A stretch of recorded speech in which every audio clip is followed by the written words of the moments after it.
This is the Classic Baseball Broadcast Network, where we believe there is nothing like hearing about history from those who lived it. Listen to our full catalog of broadcasts at classicbaseballbroadcast.com. If you enjoy the podcast, please help me out and do one of three things. Follow, subscribe this podcast, and leave a review. It really helps. Share us with your baseball friends. Let them know about us. Or jump over to members.ThisDayInBaseball.com. Join our email list, community, and our family of baseball podcasts. Well, we're about ready to get underway with another New York Mets game presented by the Brewers of Rheingold Extra Dry. Rheingold, your host on these broadcasts and telecasts for the third consecutive year, and we surely hope you enjoy them. One great way to enjoy a ball game is with a refreshing glass of fine beer. And in these parts, everywhere along the Rheingold beach, when people think of fine beer, they think of Rheingold Extra Dry. Rheingold is as good to your taste as it is to your thirst because it's brewed extra dry. Smoother, crisper, livelier, completely thirst-quenching. Brewed by people who love beer, for people who love beer. Brewed to be as good to your taste as it is to your thirst, Rheingold after Rheingold. So wherever you are along the Rheingold beach, pour yourself a tall, cool Rheingold Extra Dry. Well, plenty of action in Major League Baseball today, all doubleheaders with the exception of one. Phillies defeated the Dodgers 5-1. Winning pitcher was Dennis Bennett, the losing pitcher Larry Miller. In the second ball game, the Dodgers lead 3-1. After 4 innings, Pete Rickard going for L.A. and Bobby Shantz relieving Rick Wise for the Phillies. In the first of two, San Francisco defeated Pittsburgh 6-4. Now the New York Mets are taking the field. Winning pitcher in that first game for San Francisco, Perry, made Cepeda and Kameni home runs. In the second ball game, a 2-2 tie after 1.5. Ron Herbo pitching for the Giants, Don Swall for the Pirates. In the first of two, Milwaukee 10, the Chicago Cubs 6 at the end of 7 1/2 innings. Tiefenauer, the fifth pitcher used by Milwaukee, now pitching in the ninth. Gregory, fifth pitcher used by the Cubs, also in the ball game. He came in the game in the eighth. Williams, Menke, Burton. Menke again and Burton again, home runs. Williams is 30th. And Cincinnati tied up with St. Louis by scoring a run in the top of the ninth inning, and the score now 2-2 with the Cardinals batting in the bottom half of the ninth. Dern pitching for Cincinnati now in place of Henry, who relieved Ellis, who relieved O'Toole. Gibson has gone all the way for the Cardinals. In the American League, Yankees defeated Minnesota in the first of their day-night doubleheader, 5-4 in 11 innings. The winning pitcher was Renner, and the losing pitcher was Worthington. Kubek, Maris, and Allison home runs in the ball game. Washington defeated Chicago 3-0. Daniels pitching a 5-hitter. Herbert, the losing pitcher. In the second ball game, they lead 3-0 after 2.5. Bauman relieving Talbot for Chicago. Stenhouse going so far all through the ball game. Washington 3, Chicago nothing after 2.5 in the second. Cleveland defeated Detroit 7-2. McDowell, the winning pitcher, the losing pitcher McLean, held a home run in the fourth with a man on. And Baltimore playing at Kansas City. Orioles lead 2-1 after 4.5 innings. Bunker pitching for the Orioles. Pena going for the Athletics. Matthews a home run in the second for Kansas City with no one on. Boston scheduled on the coast for a twilight doubleheader. They'll be playing the Los Angeles Angels. Well, that's the way the scoreboard reads, and now we're all set to go here for the second game at Shea Stadium. First game won by the Mets 7-5. Winning pitcher was Al Jackson, and 10th win. The losing pitcher, the starter, Hal Brown, was reckoned out 2-15. First man up in the game will be Eddie Casco. Eddie, a right-hand batter, batting 244. He had 2 hits and 5 times up in the first ball game. No home runs and 21 runs batted in. And the first pitch by Fisher, a breaking pitch on the outside corner above the knees for strike one. Fisher, with a record of 9 wins and 16 losses, his 33rd appearance. Lifetime against the Colts, he has 1 won and lost 2. Pitch back, a fastball, a check in the swing, and a foul ball over the top of the screen, strike 2. Fisher had the pitch right on by, and he has the count at 0-2.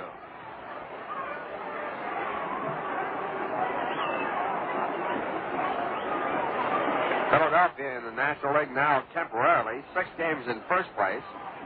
The outcome of the St. Louis-Cincinnati game will affect that.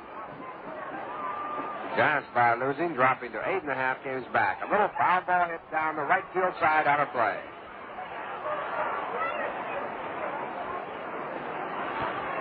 Cincinnati and St. Louis batting in the 9th inning. Cardinals in third place at this point, 8 games back.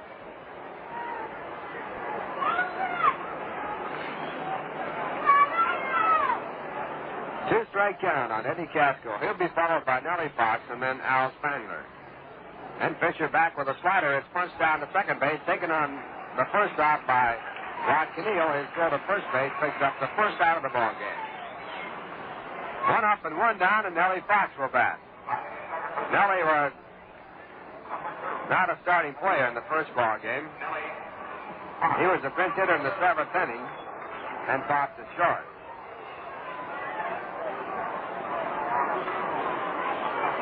Nellie batting .267, no home runs and 26 runs batted in.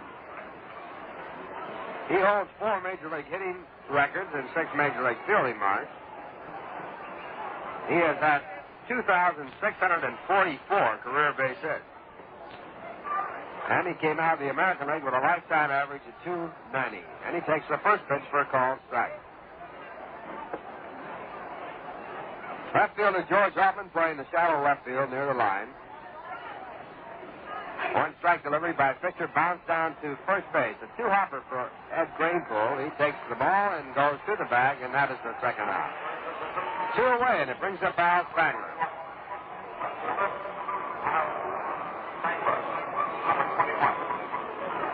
Spangler also a pinch hitter in the first ball game. He did stay in the game in the outfield in the 9th inning. He walked on 4 pitches, batting against Bill Wakefield. The Mets used 4 pitchers in the first game. Al Jackson, the winning pitcher, Larry Bernard, a fine save for him. Larry pitched 1 2/3 innings and did not allow a hit or run. A high pop-up on the first pitch back at home. Jesse Gardner under the ball, and he makes the catch, and that retires the side. So Jack Fisher goes through the first inning. 1, 2, 3, and a score at the end of 1/2 inning to play. The Colts nothing, the New York Mets coming to bat.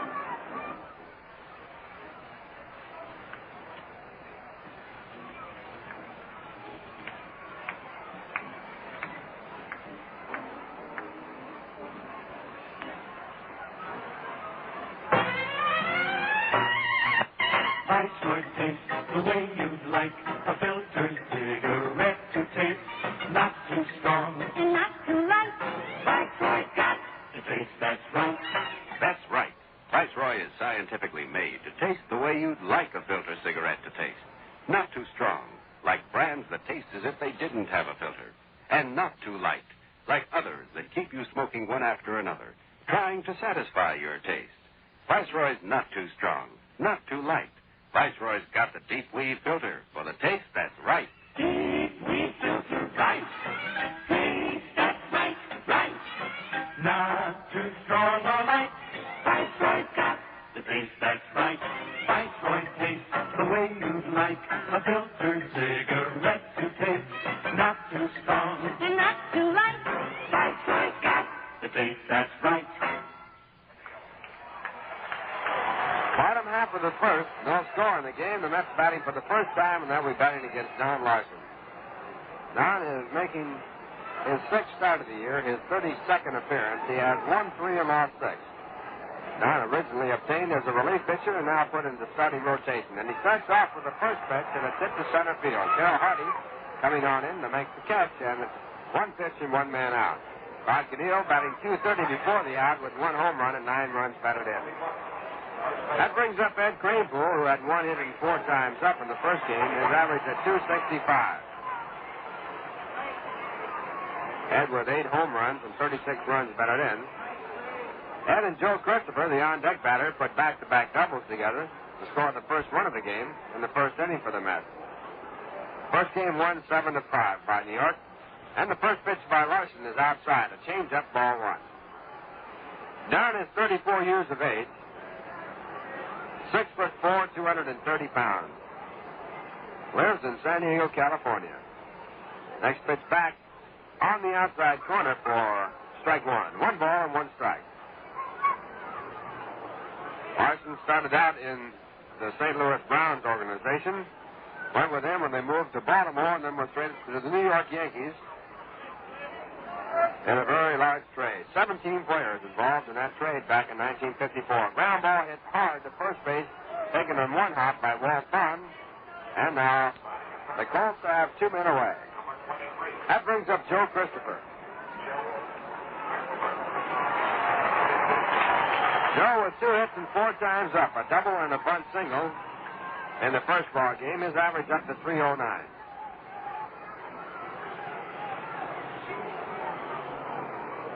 Joe with 14 home runs and 67 runs batted in. He also has scored 67 runs, 2 short of the Met record held by Frank Thomas. And the first pitch to Joe is a curve low and outside, ball 1. For the Colts, John Hoffman is a catcher. First base, Walt Pond. Nellie Fox at second. The shortstop, Ed Casco. The third baseman, Bob Aspermani. 1-0 delivery. Inside a fastball. Count even. Moving to 2 balls and no strikes, pardon me. Outfield shows Al Spangler in left field. Carol Hardy in center field. Joe Gaines in right.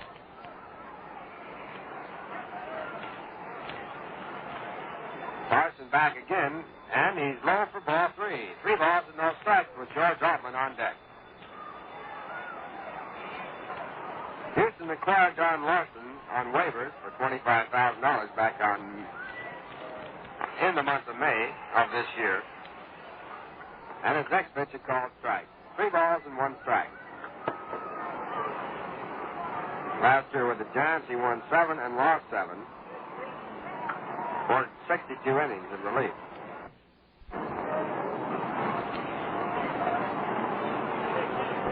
3-1 pitch on the outside, far just off the plate, ball 4.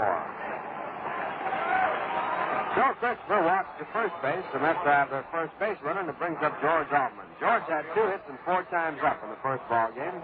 His average is 224.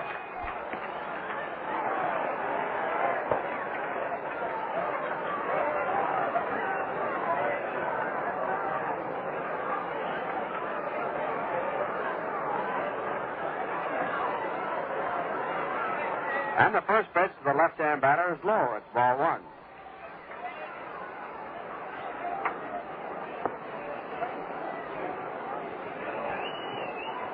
Altman doubled in 2 runs in the third. His runs batted in to a total of 38. He has hit 7 home runs. 1-0 delivery. Hit hard through the middle. It's a base hit. Joe Christopher's going to try for third. He'll make it. There'll be no play there, and the throw comes into second base. George Altman behind the walk to Joe Christopher, and now the Mets have runners at first and third, and the batter is Jim Hickman.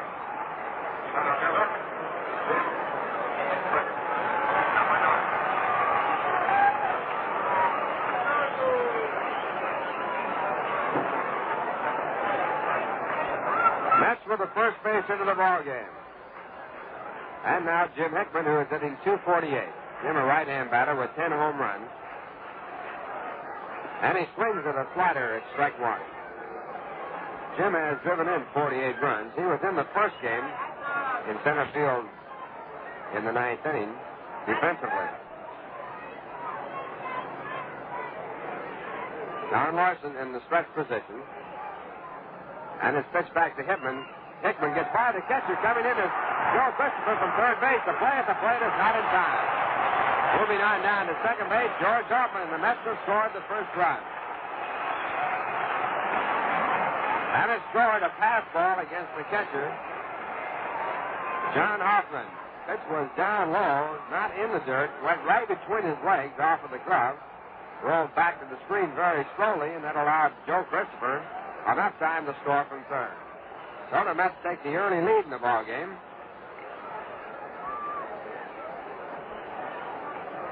And they lead now 1-0.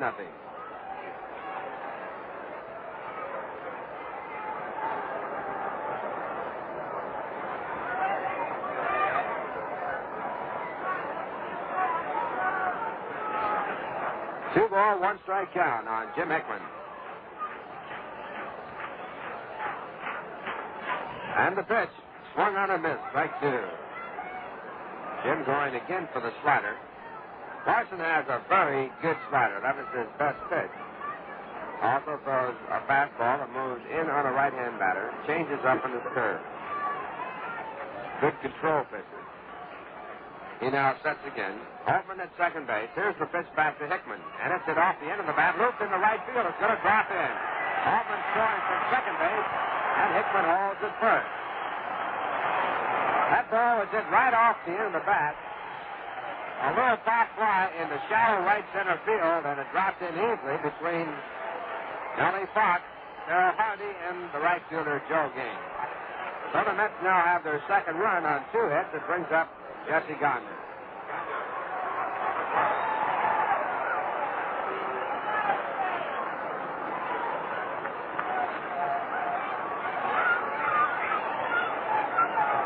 Batting .284, left-hand batter. He appeared in the first game as a pinch hitter and walked on 4 pitches. And he swings at the first pitch and strike one. Final score in St. Louis. The Cardinals with a run in the bottom half of the ninth inning have defeated Cincinnati in the first game with a doubleheader 3-2. Bob Gibson, the winning pitcher, he went all the way, giving up 7 base hits. Bill Henry, the loser, for the Reds. Boyer and Johnson, home run. And the next pitch back to Gardner is low. It's ball one. 1 ball and 1 strike. Philadelphia now 6 1/2 games against the Cincinnati Reds. Reds in second place. Cardinals trail by 7 1/2 games. 1-1 delivery outside. It's ball 2.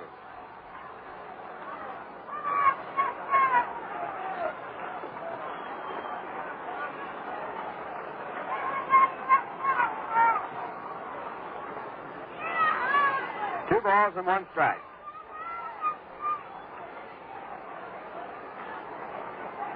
And the next pitch to Gardner swung on and missed. Strike 2.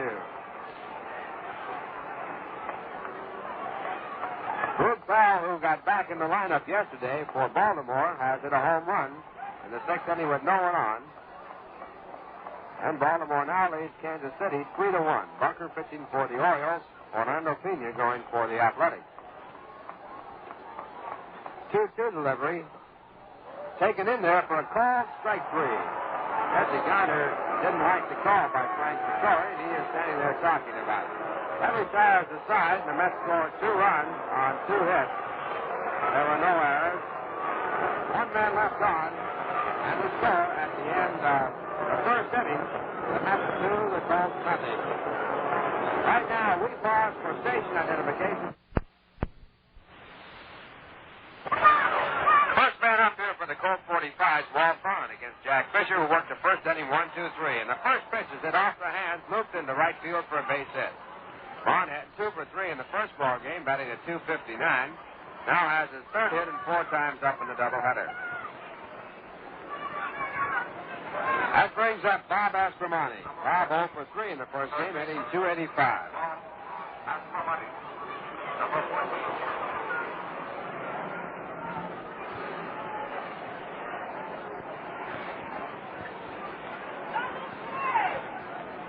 Man at first base, Jack Fisher in the stretch position for the first time, and his first pitch is low.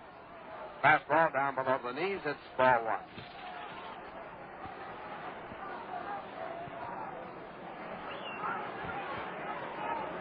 Mets 2 runs, 2 hits. Colt 45s, no runs and 1 hit. Pitch back to the plate, low again, this time over the outside corner, ball 2. 2 balls and no strikes on Bob Aspromani. Bob has hit 12 home runs this year, 2 grand slammers. He has driven in 63 runs.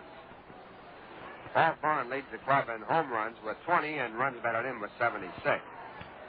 2-0 delivery, fouled back in the screen. Count now at 2 balls and 1 strike.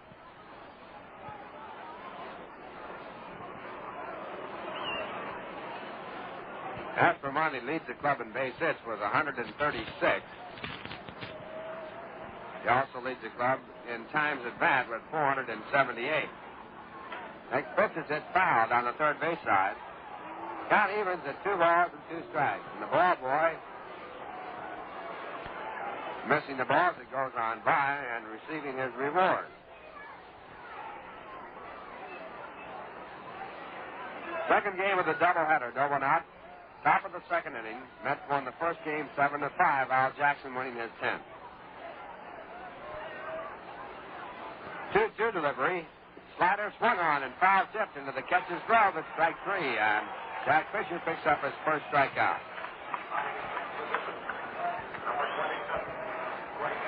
That brings up Joe Gaines. Joe is 2 for 5 in the first ball game. He's batting .267.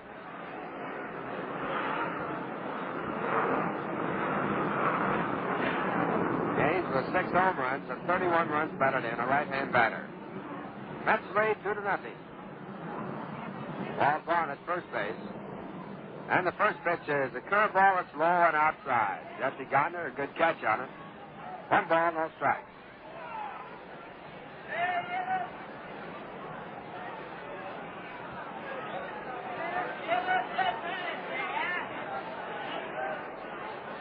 One ball and no strikes. Fastball back to the plate, catches the outside corner right around the belt. It's 1 ball and 1 strike.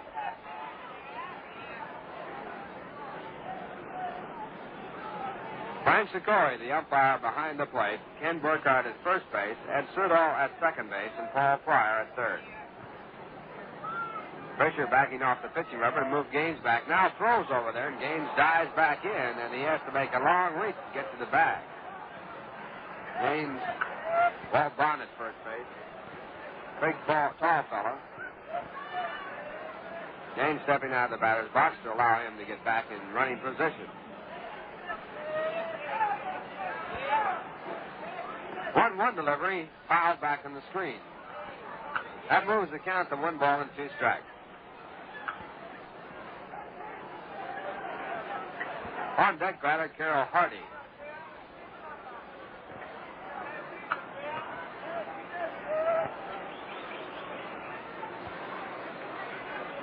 Jack Fisher taking time as he takes the signs from Jesse Gardner. Now throw to first base, and this time Barnes just beats the tag by Ed Craneville as he dove back in again.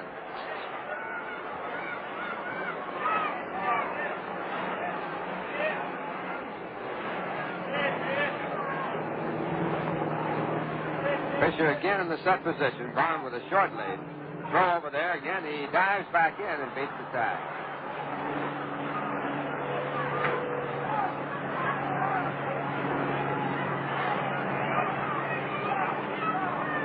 One ball, 2 strikes. Fisher sets back to the plate, and a curveball is swung on and missed at strike 3. Joe Gaines asking if the ball was caught. He thought possibly it foul tip. Ball was caught. No question about it. So Fisher picks up his second strikeout, and he'll pitch to Carroll Hardy. Carroll batting .197. In the first ball game, 1 for 3. He tripled the right field and drove in a run.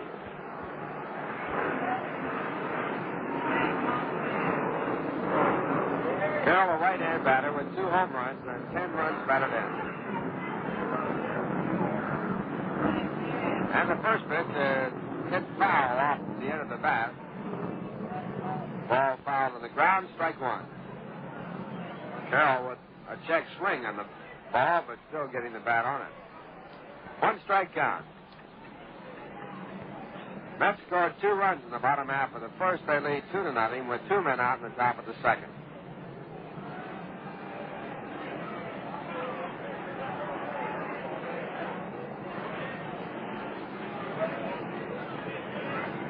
Fisher again in the set position, again to first base. This time no tag made as Walt Bond again goes back in with a dive. 1 strike count, and Carroll Hardy, the pitch to the plate, slider in there for a call, strike 2.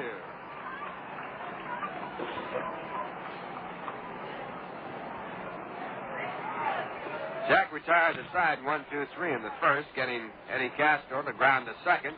Ellie Fox to ground to first, and Al Spangler to foul out to the catcher. Walt Bond led off to second, hitting the first pitch to right field for a base hit, but then Bob Aspermani struck out and Joe Gaines struck out. Now Carroll Hardy pops the next pitch up in the air in foul territory. Charlie Smith waiting for it, and he makes the catch. It retires the side. No runs, 1 hit, no errors, 1 man left on base, and the score at the end of 1.5 innings, the Mets 2, the Colts nothing.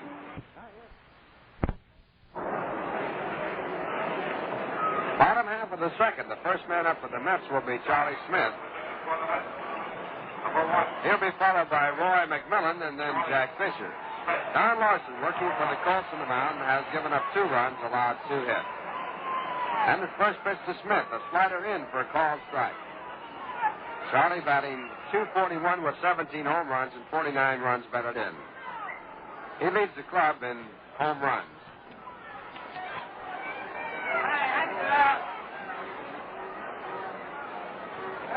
And the next pitch is a called strike, so it's strike 2.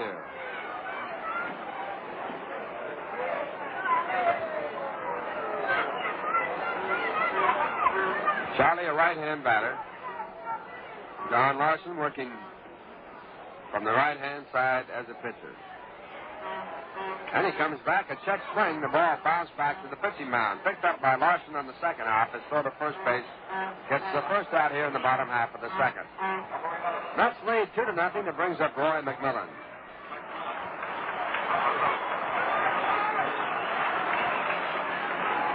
Roy batting .216 with 22 runs batted in and 1 home run.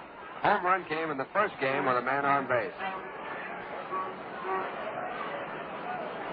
Roy, a right-hand batter, and the first pitch. Fastball that's high, ball 1. Milwaukee outlasted the Chicago Cubs by winning 10-9. Milwaukee 10 runs, 17 hits, no errors. Chicago 9 runs, 15 hits, and no errors. Kiepenhauer, the winning pitcher. He came in the game in the 9th inning, make it the 8th inning. Next pitch back to McMillan, a called strike and a curveball. Losing pitcher was the starter Lou Burdette.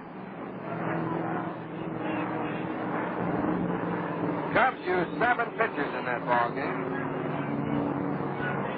including Larry Jackson, their 18-game winner, and they still lost it. 1-1 delivery, punched over the shortstop's head in the left center. Terrell Hardy hustles over, gets in front of it, and he makes the catch. At the end of 3, Pittsburgh 4, San Francisco 2. Don Swall pitching for the Pirates. For Ginzer has gone in place of Ron Herbel for the Giants. Rheingold after Rheingold. Know why that's so easy to repeat? Because it's as good to your taste as it is to your thirst. Rheingold after Rheingold.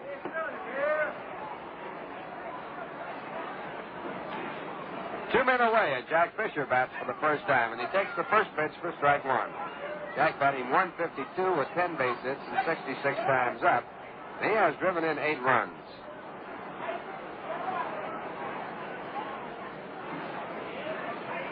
And the next pitch back is a called strike for strike 2.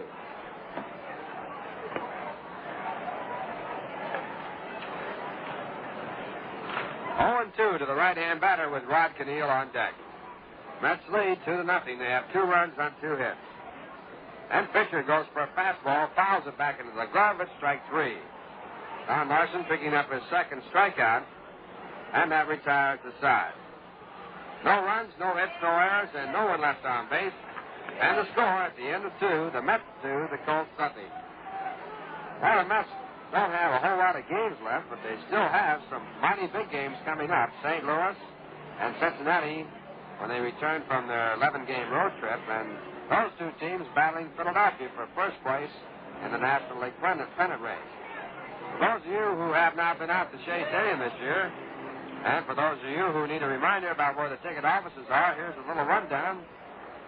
One in Grand Central Station, which is open weekdays from 8 to 6, Saturdays from 8:30 to 4, and closed on Sundays. One at Pennsylvania Station, open from 8 to 6 on weekdays, 8:30 to 4 on Saturdays, and closed on Sundays. Right here at Shea Stadium, weekdays, the ticket office is open from 8 to 6, on Saturdays from 9 to 5, and on Sundays from 9 to 5. And you can also pick up your tickets at Macy's in Huntington during the store hours only there. Grand Central Station ticket office located at the foot of the 42nd Street ramp and the Vanderbilt Avenue ramp. Long Island Waiting Room is where the ticket office is located in Pennsylvania Station. And in Shea Stadium, of course, it's out here at 126th Street and Roosevelt Avenue. Don't forget, 2-game series with the Cardinals on the 22nd and 23rd of September, and a 5-game series with the Cincinnati Reds starting on the 25th of September and ending the 27th. Now we start the top of the third, and the first pitch by Jack Fisher is ball 1. First man up, John Hoffman, started to swing and then held up, and the pitch was inside. Hoffman, a left-hand batter, and Fisher comes back again inside. It's ball 2. Pitch just off the inside corner. It'll be John Hoffman, Don Larson, and Eddie Casco against the right-hander here in the top of the third. The Mets lead 2-0. And a fastball hit down towards second base, picked up by Rod Cannell. He runs to the bag and then tosses underhand to Eddie Cranepool for the out. Hoffman now has been at bat 5 times in the major leagues, and he has no base hits. Don Larson, the batter, with a 1 for 26 average going for him. He's batting .038.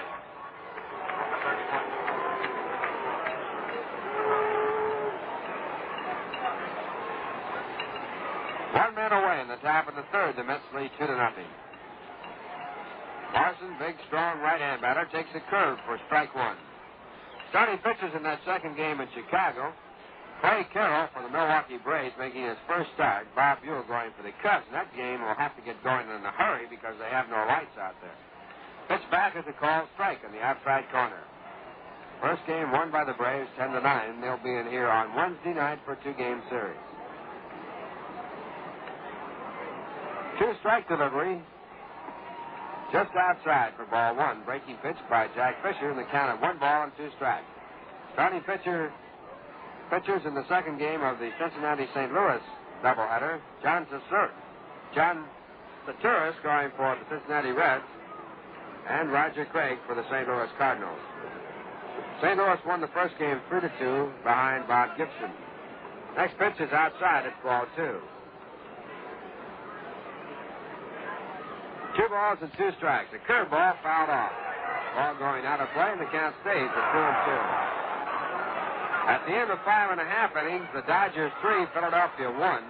Pete Rickard going for the Dodgers. Bobby Shantz pitching for Philadelphia. Phillies won the first game 5-1. At the end of 3, Pittsburgh 4, San Francisco 2. For Genzer pitching for the Giants. Wall going for Pittsburgh. Fastball back to the plate by Jack Fisher. Swung on and missed. Strike 3. Fisher getting his 3rd strikeout. Now with 2 away in the top of the third, the batter will be Eddie Casco batting for the 2nd time. Eddie grounded out to second base his first time up.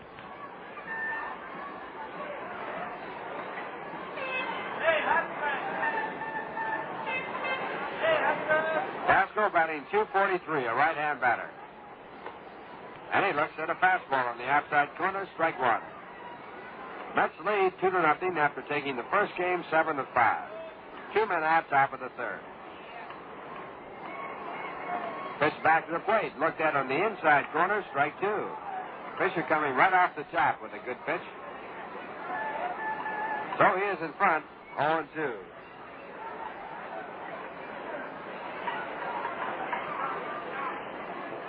Pitch back to the plate is hit off to the right side, out of play. So the count stays at 0-2.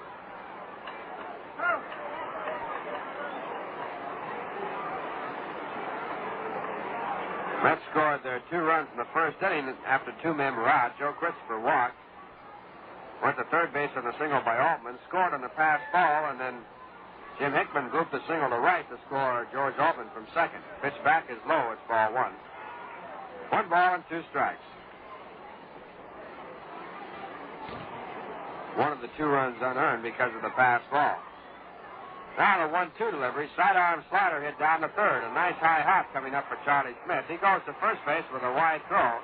Taken by Ed Cranepool off of the bag, and he makes the tag to retire the side. 6 in a row now for Jack Fisher after giving up a base hit, the only hit of the game, to Walt Bond. And the score at the end of 2 1/2 innings, the Mets 2, the Colts nothing. Quick now, before I say Rheingold is as good to your taste as it is to your thirst, who holds the Major League record for the most 2 base hits in the season? Well, as you guessed, Earl Webb of the Red Sox, when he hit 67 back in 1931, you made a good guess. Another in a series of fascinating facts for the fans, brought to you by your friends, the brewers of Rheingold Extra Dry. Just for good measure, Ducky Medwick of the Cardinals set the National League record in 1936 with 64. Now, if you think the brewers of Rheingold have nothing better to do than haunt the record books, well, you're wrong. They also happen to brew the smoothest, the liveliest, the thirst-quenchingest, but I don't have to tell you that. If you live anywhere along the Rheingold beat, you know that Rheingold is as good to your taste as it is to your thirst. Rheingold after Rheingold.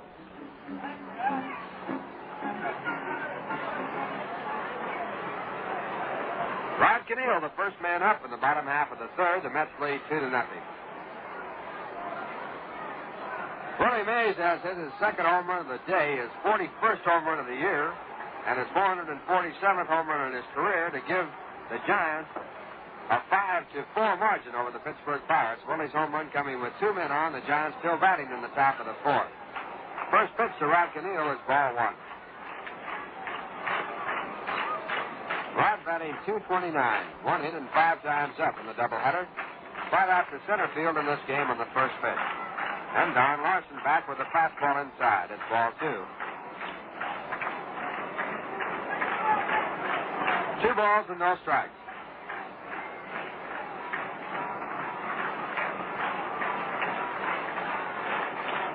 Rod, a right-hand batter, will be followed by Ed Greenpool, a left-hander. Next pitch is fouled off. A slider fouled off the end of the bat. Counted 2 balls and 1 strike. After Ed Greenpool, Joe Christopher.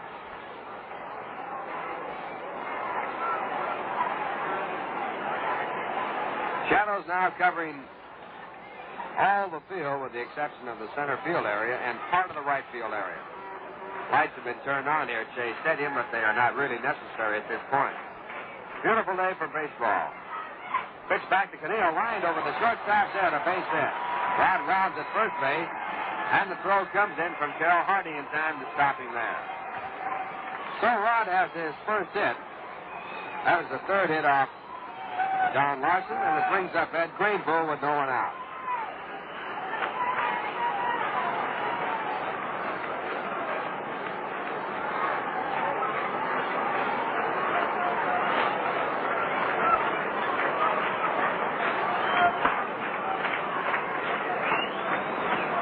Ed grounded out his first time up, a left-hand batter, batting .264, 1 for 5 today.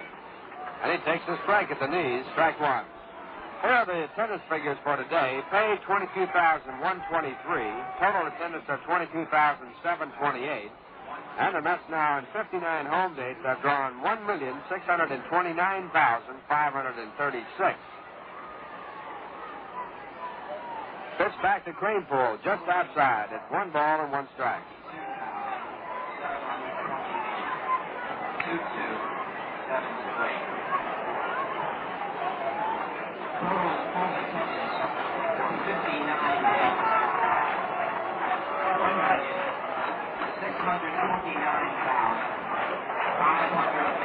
So the first base, Rod Caneel back before the tag.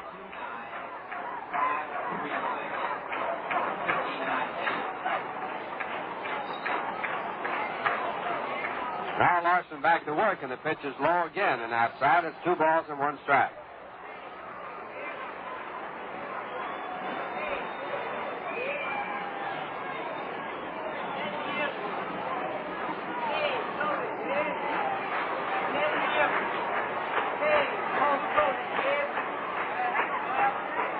Mets have to average about 25,000 to draw 1.8 million in the next 7 dates at home. Pitch is outside again, and it's ball 3, this time up around the letters. 3 balls and 1 strike. Mets have a very good chance of breaking the all-time record of any National League team in New York City, as they have 7 more home dates, and if they can keep their present average per game, they can go by that record. A little over 25,000 for opening. 3-1 delivery with the runner going. It's lined to center field, a base hit. Rod Caneel is going to third. Carroll Hardy up with the ball, throws in the second base, and on the 3-1 hit and run play, Eddie Greenpool puts runners at first and third. That'll bring up Joe Christopher.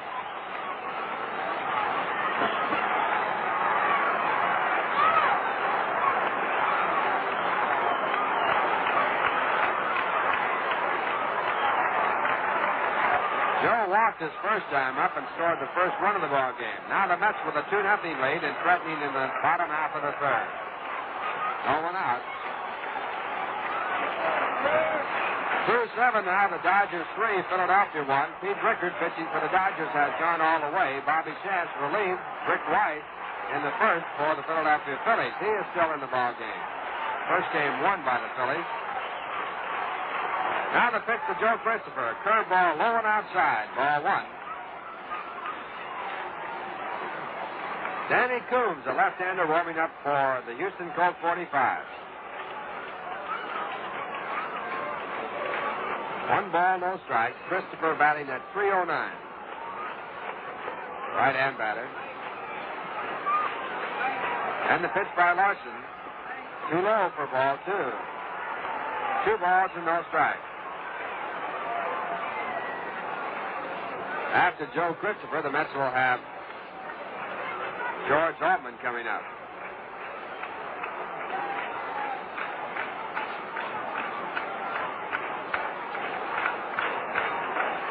Don Larson taking the sign from his catcher, John Hoffman, now in the stretch position. And the next pitch is fouled off and out of play.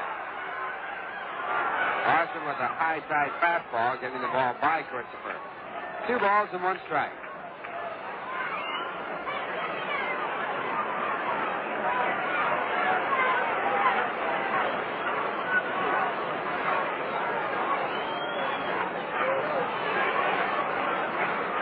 Mets 2 runs, 4 hits. The Colts have no runs and 1 hit. Mets won the first game 7-5. Al Jackson the winner.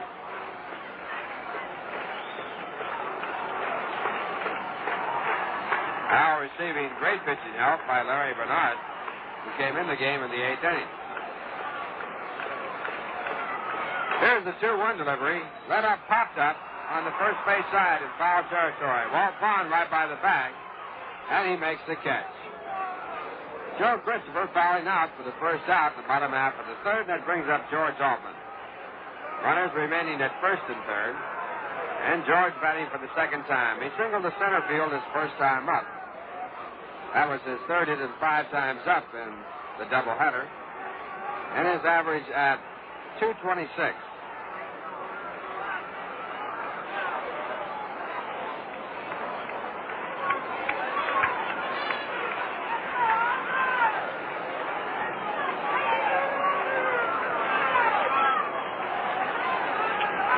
Infield playing for the double play, with the exception of Bob Aspromani at third, who is even with the bag. And the first pitch to Altman is a fastball. He has a hard swing for strike 1.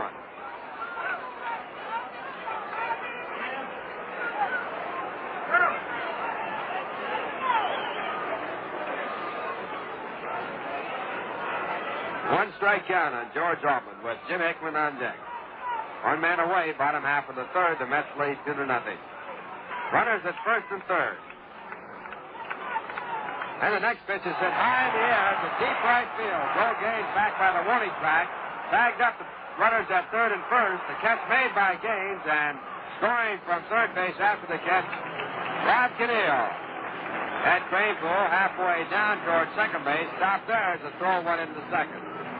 High fly ball hit the deep right field. George just under it, just missing a home run. But the Mets take a 3-0 lead on the sacrifice fly, and Jim Hickman steps in. Jim moved the hit to right field his first time up to drive in a run. Batting at .250.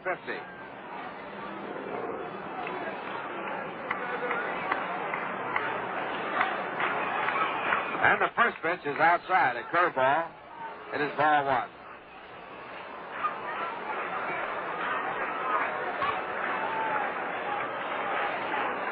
Mets 3 runs on 4 hits. The Colts no runs and 1 hit.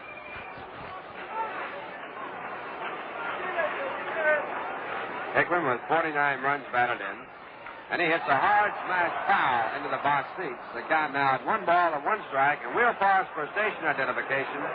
This is the New York Mets Baseball Network.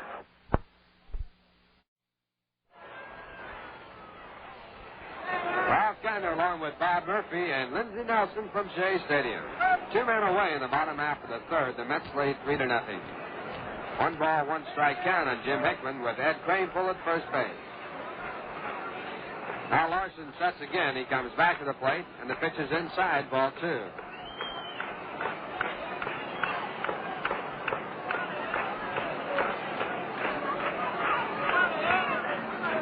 Two balls, 1 strike.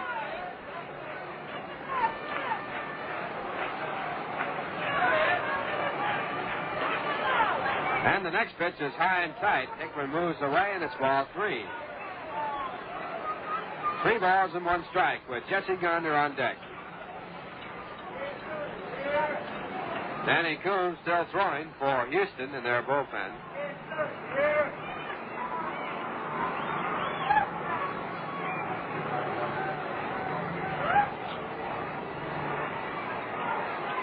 Larson into the stretch position. Craneful with a short lead. He does not go, and the pitch is taken in there for a called strike 2. That fills the count at 3-2, and Hickman will be going on the next pitch. And also at first base, Ed Craneful will be going.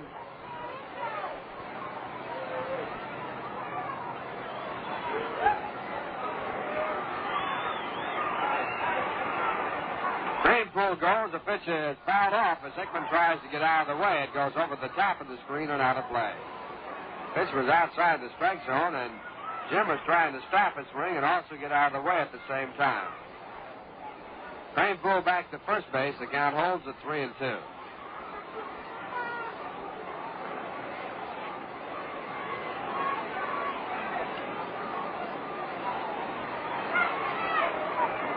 Craneful not being held on by the first baseman, Walt Bond.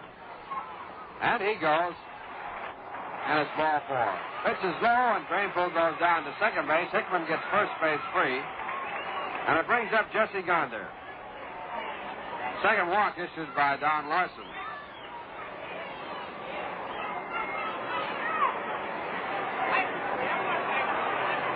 Jesse struck out his first time up. He was called out on the questionable pitch with Jim Hickman at first base. Now batting for the second time with a .283 batting mark.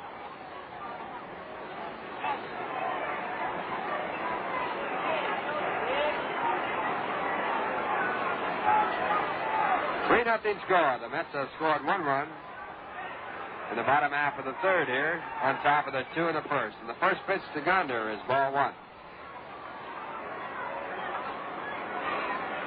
1 ball, no strikes.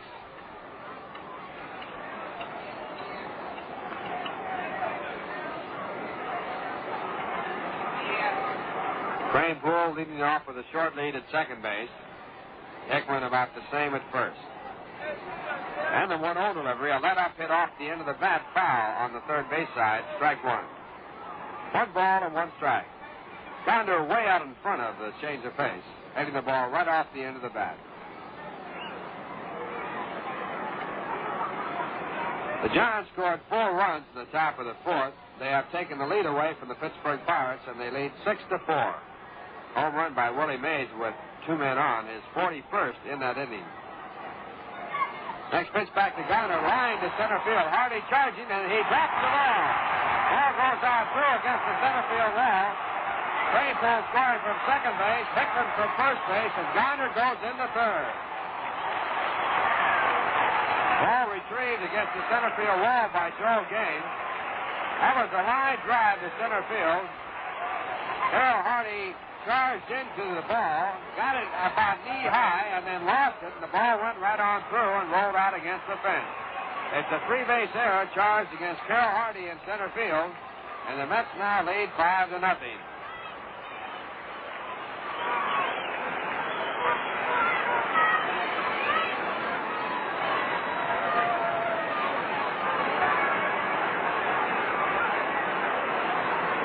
Eddie Craneful scoring from second base, and Jim Hickman all the way from first. And that brings up Charlie Smith. Charlie grounded out to the pitcher his first time up, and he bounces the first pitch down the third. A good play in the tough hop by Bob Aspromonte. He throws to first base, and that retires the side. And in the inning, the Mets score 3 runs on 2 hits. There was 1 error, 1 walk, and 1 man left on base. And the score at the end of 3, the Mets 5, the Colt 45s nothing. Viceroy taste the way you'd like a filter cigarette to taste. Not too strong and not too light. Viceroy's got the taste that's right.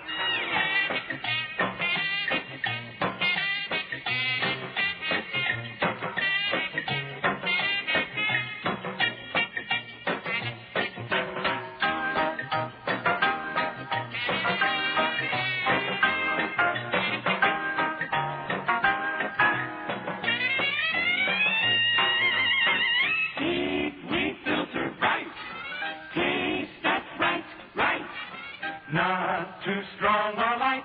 Viceroy's got the taste that's right.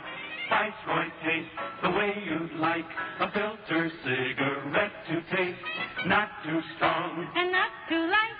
Viceroy's got the taste that's right. Moving to the top of the 4th inning, and now to come to take you along the way on the play-by-play, here's Bob Murphy. Okay, Ralph, thank you very much. In the 4th inning, Nellie Fox leads off against Jack Fisher. Nellie hitting at .266.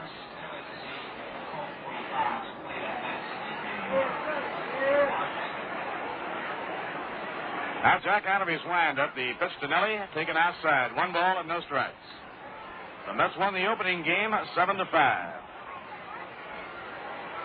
Lead in the nightcap, 5-0. Houston now hitting in the 4th inning. 1-0 delivery, and Nellie lays off. It's a little bit high. 2 balls and no strikes.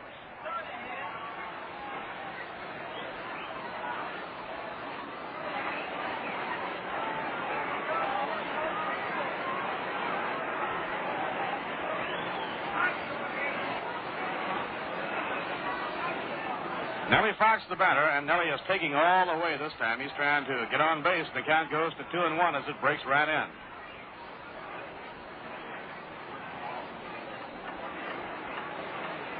Two-1 delivery drives Nellie back from the plate, and the count goes to 3 balls and a strike. New York 5 runs, 4 hits. Houston no runs, 1 hit.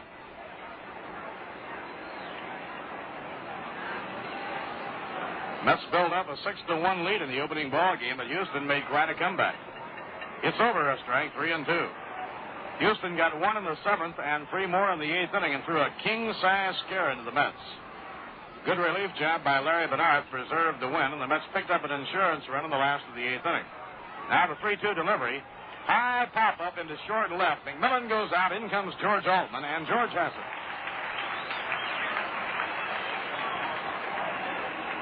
One away in the Houston 4th inning, and now the batter is the left fielder, Al Spangler. He fouled out to Jesse Gander for the 3rd out of the opening inning.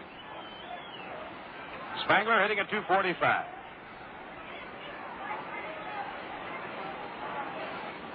He was the top hitter last year on the Houston Ball Club. Power and the RBI production this year has been handled by Bond and Aspromonte. Now it's taken inside and low, 1 ball and no strikes.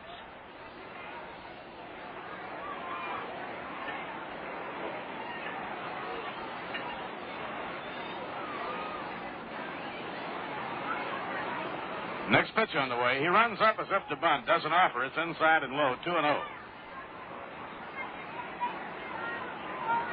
Well, there were 5 home runs hit in Milwaukee's 10-9 win over Chicago in the first game today at Wrigley Field.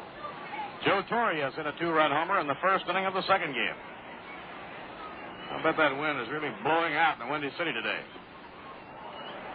Ball 3. Fisher behind on Spangler, 3-0.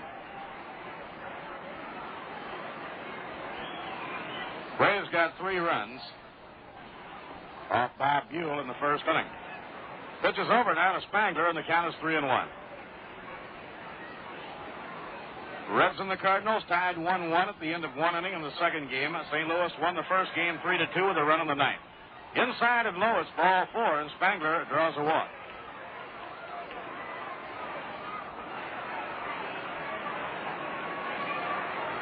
That's the first walk given up by Jack Fisher, and it brings up Walter Bond. Well, the Orioles have added 3 runs in the 8th inning. They now have moved out to a 6-1 lead over Kansas City at the end of 8 innings. Wally Bunker, the sensational 19-year-old rookie right-hander from California, is trying for his 15th win against only 4 losses.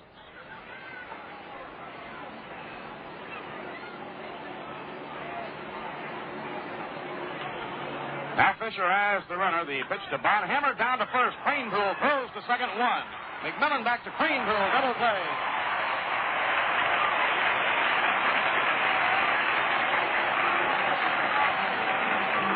.363 double play erases the side. The Mets turn the 141st double play of the year. They're still better than 1 a game. And the score at the end of 3.5 innings, the New York Mets 5 and the Houston Colt 45s nothing. Now here's some cool music. Have a tall, cool rain go by.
Danny Coombs in the ballgame now to take over the pitching for the Houston Colt 45s.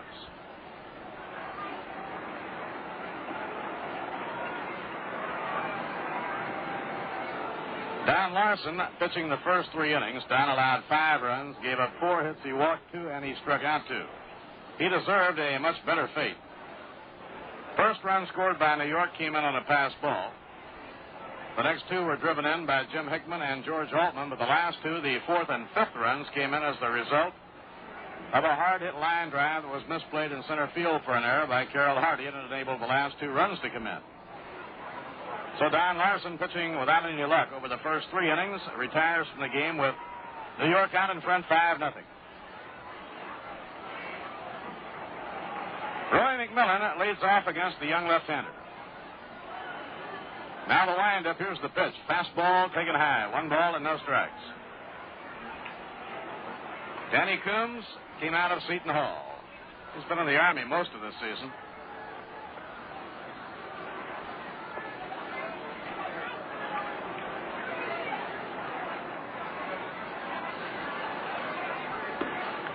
Blazing fastball outside and low. 2 balls and no strikes, and Danny throws hard. He's been in only 5 ball games. 1-0 and lost 1.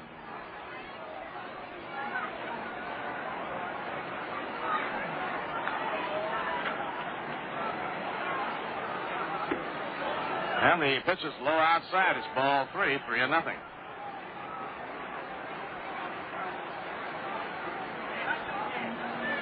Danny is 22 years old. His home is Lincoln, Maine. Hard-throwing left-hander who stands 6'4" and weighs 200. He's had actually just about 1 full year of professional baseball, and the fastball is outside, ball 4. Roy McMillan walked on 4 pitches by Danny Coombs as he takes over the pitching. Year before last, or last year, I should say, at Modesto, Danny won 9 and lost 10. Year before last, he was at Durham briefly. Won 1 and lost 2.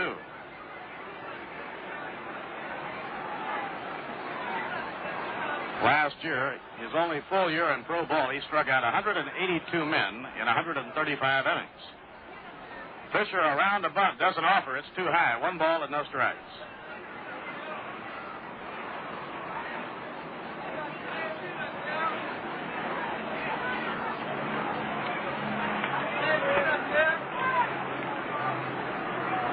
Half of the 4th inning. Well, Pete Rickard has run into trouble. Perhaps in the 8th inning. It's taken outside, another fastball, and the count goes to 2-0. Dodgers leading the Phils 3-1 going to the last of the 8th inning. Bob Miller was brought in by Walter Alston, and then Ron Baranowski. Perhaps simply going percentage-wise, right-hander against right-hander, left-hander against left-hander. Philadelphia with 4 in the 8th inning won the first game from the Dodgers, 5-1 on a 5-hitter by Dennis Bennett. Right here, the count is 2-0 on Jack Fisher. McMillan on first, nobody out. He's around to bunt. He takes it all away, and it's over for a strike, 2-1. Now the Phillies are out in the last of the 8th inning without scoring, and so that game will go to the 9th inning. With Ron Baranowski and Ed Roebuck pitching in relief, and the Dodgers in front 3-1. He turns around, bunts it foul, back over the screen, no play.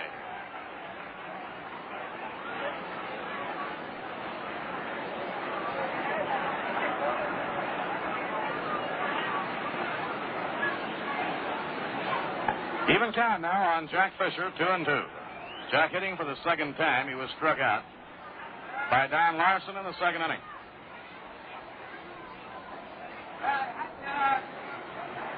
Now Danny Coombs off the stretch, the 2-2 delivery. Low and outside, ball 3, and the string is out.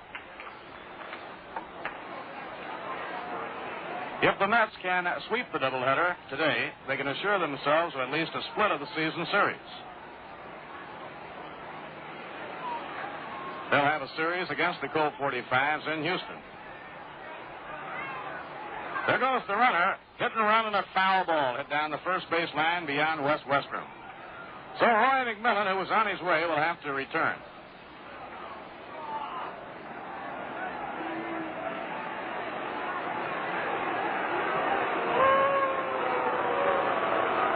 Mets will play 3 night ball games against Houston in Houston 2 weeks from now.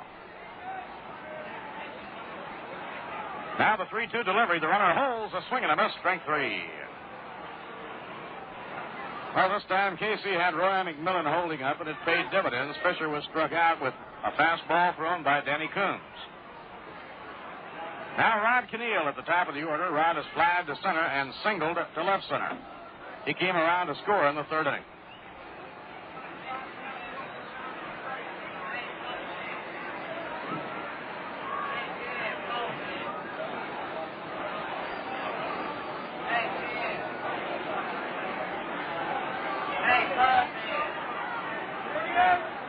Danny Coombs, a tall left-hander from Lincoln, Maine, and he throws hard.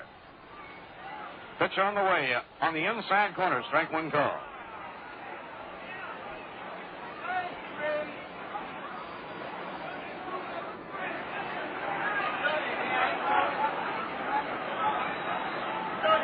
The White Sox lost their first game in Washington today. They may lose 2.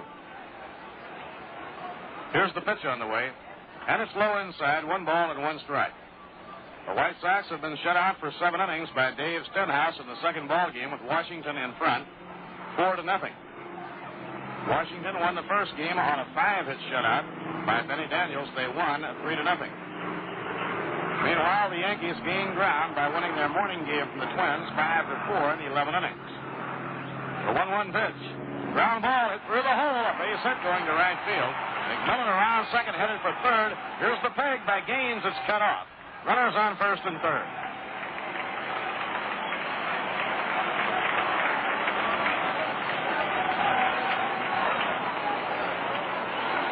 Rod Keneal picking up his second hit, a ground single behind the runner into right field.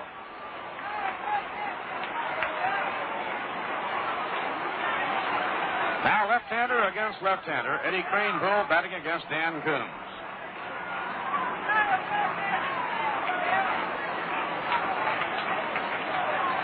Base hit number 5 for the New York Mets. They have 5 runs on 5 hits and lead 5-0. Swing and a miss on a curve, strike 1. Eddie singled to center and later scored in the 3rd inning.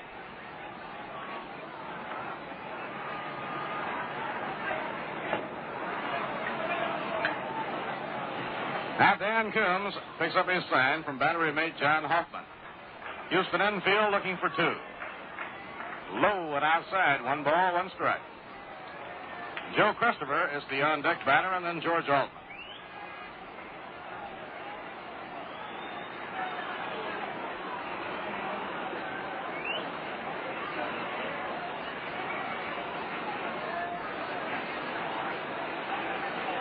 One delivery, just in there at the knees for a call strike. He really had the zip on that fastball. 1 ball and 2 strikes.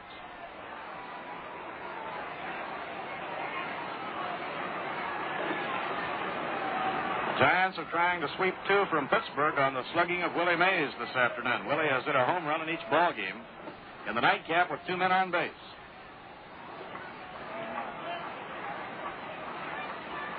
Claude Raymond on call now in the Houston bullpen. The 1-2 delivery. Fly ball in the air to right field. It may drop in, coming fast as the right fielder gains, and he makes the catch. The runners will hold at first and third. The ball in very shallow right field. Looked for a moment as though it might drop, but Gaines has a lot of running speed, and he was able to reach it. Now there are 2 away, runners at the corners, and the hitter is Joe Christopher. Joe has reached on a walk and scored a run. Fouled out. Next time Joe scores a run, he'll tie the Mets club record of 69 year before last by Frank Thomas.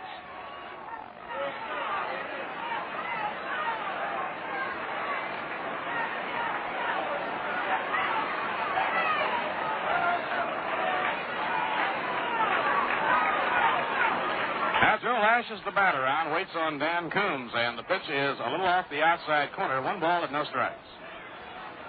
After the Milwaukee series, the Mets hit the road, and when they return, they'll play their last 7 home games of the season. The Dodgers are out in the 9th inning. Now the Phils hit in the last of the 9th inning, trailing the Dodgers 3-1. Maronowski is on in relief.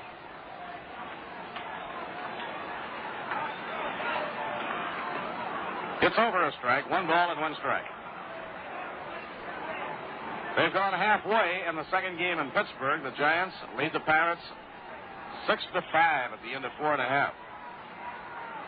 Danny Murtaugh has had 4 pitchers in that game, and Alan Dark now has 3. The 1-1 delivery hit on the ground hard, but right after second baseman Nellie Fox. He flips it across to the shortstop Casco, and they take the force play to retire the side. No runs, 1 hit, no errors, 2 left on. Now at the end of 4, it's the Mets 5 runs, 5 hits, and no errors. Houston, no runs, 1 hit, and 1 error. Final homestand of the year for the New York Mets will get underway in the Cardinals series that starts with a Tuesday night game on September 22nd. A Wednesday afternoon game that closes out the 2-game series with St. Louis, and then Cincinnati will come in. The Reds will play the Mets 5 games over the weekend of September 25th, 26th, and 27th. The Reds relying on the slugging of Frank Robinson, Darren Johnson, Vada Pinson.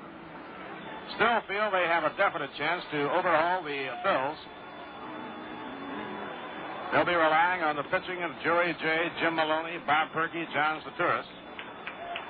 And that could be a tremendous series for Cincinnati if they're still within striking distance when the Reds arrive in New York for a 5-game set over the weekend. A doubleheader Friday, Ladies' Day game Saturday, and a doubleheader on Sunday.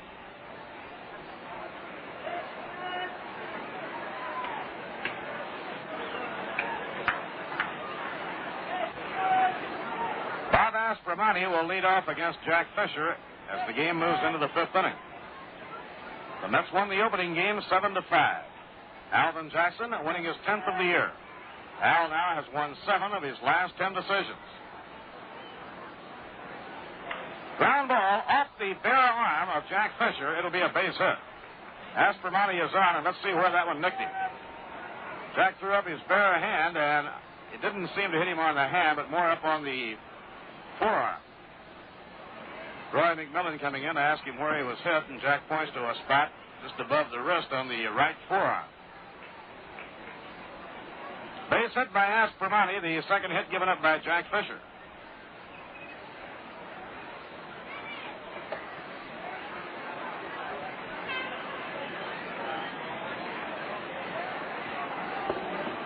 Right field fielder Joe Gaines was struck out his only time at bat in the second inning. Gaines hitting at 266.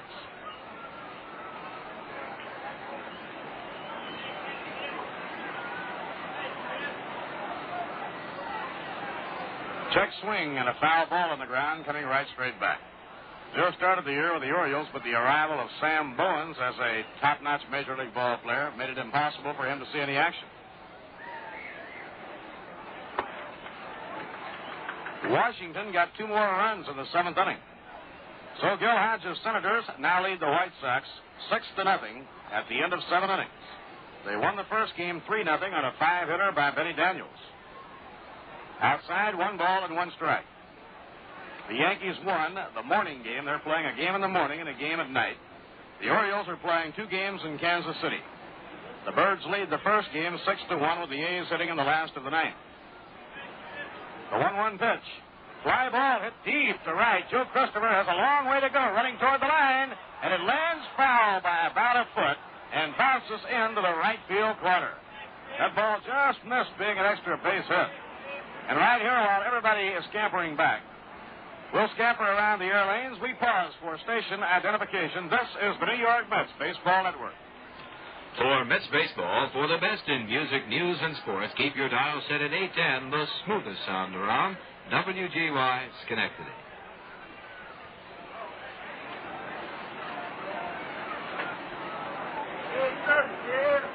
Bob Murphy with Lindsey Nelson and Ralph Kiner. Houston at bat in the 5th inning. New York in front, 5-0. Aspermani on first, nobody out. And the pitch a little low and outside, 2-2.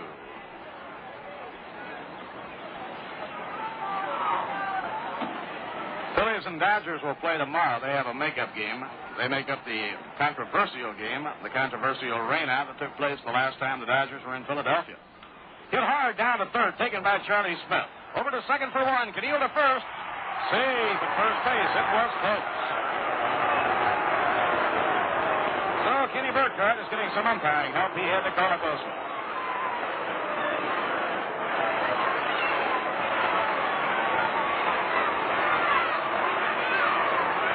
Well, that was look and listen.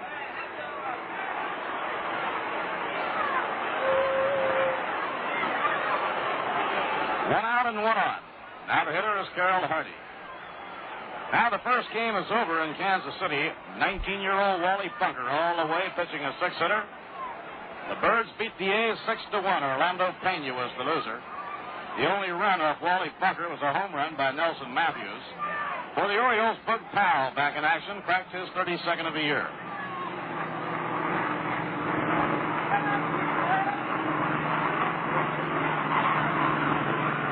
Carroll Hardy 0 for 1, fouled out to third, his only time up. Ground ball on the right side to his left side is Caneel. The play goes to first in time. Ball was not hit sharply enough to give Wright a chance to try and take the lead runner, Joe Gaines, off the line.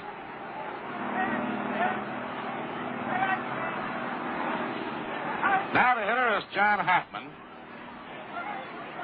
John has been up only 5 times all year long.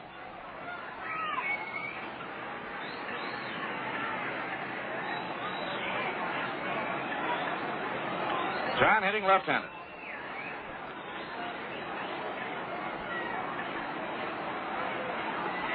Breaking ball inside. He had him fooled, and he did break his wrist on it. It's a strike. Hoffman started after a big curve thrown by Fisher, then tried to hold up.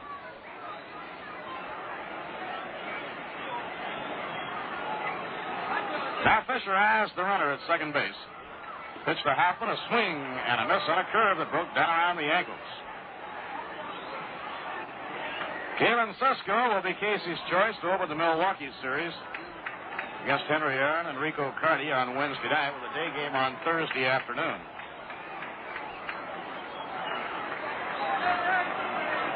Two-strike delivery, a swing and a miss. He struck him out. It was in the dirt. Picked up by Jesse. He throws to first. The side is out. He really made Hoffman look bad on 3 curveballs that were broke down low and inside.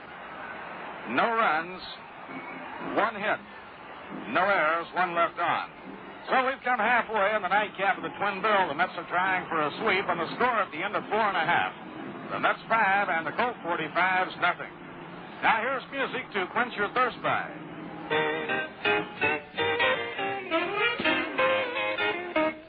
There's a lot of living being done, a lot of living and a lot of fun, where two dear lovers meet along the Rhine-Gold beat. All along the Rhine-Gold beat. People who like beer like Rhine-Gold Extra Dry. Rhine-Gold is as good to your taste as it is to your thirst, because it's brewed extra dry. So get where the living's being done, where the action is, and all the fun on the Rhine-Gold side of the street. Along the Rhine-Gold beat. Rhine-Gold is as good to your taste as it is to your thirst, 'cause it's brewed extra dry. Rhine-Gold is as good to your taste as it is to your thirst. Rhine-Gold after Rhine-Gold. Rhine-Gold after. Last of inning number 5, George Altman hits against lefty Dan Coombs. And the Giants now have a chance to gain a full game on the top if they can sweep a doubleheader from Pittsburgh. The Dodgers won the nightcap from the Phillies 3-1. The winning pitcher was Pete Rickert, with Miller and Paranowski relieving in the last 2 innings. So the Phillies and the Dodgers have split their Labor Day doubleheader. The Giants won the first game 6-4 and lead the nightcap 6-5 at the end of 5 from Pittsburgh. Foul ball hit back toward the screen by Big George. This has been a real good doubleheader for George Altman.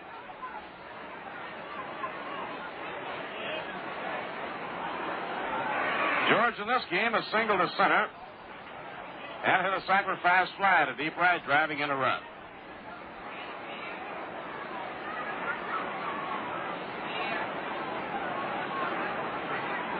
Tall Danny Coombs out of Seton Hall lines and pitches a swing and a miss on a fastball pitched in tight.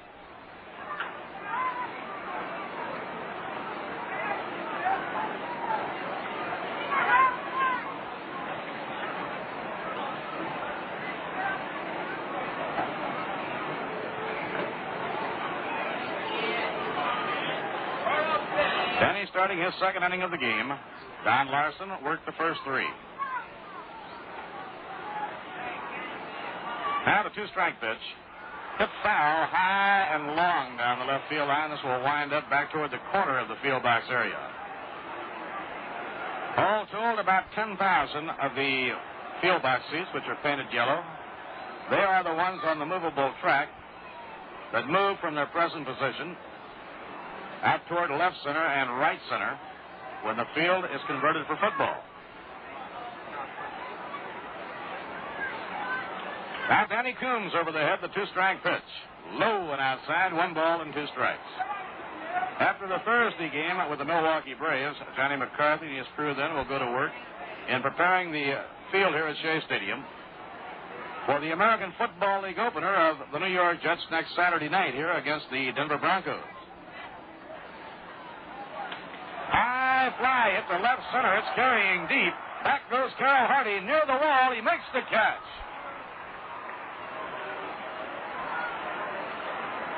Carroll Hardy all the way to the fence in left center, 396 feet out to pull in that long drive. One away and nobody on. Jim Hickman, the batter.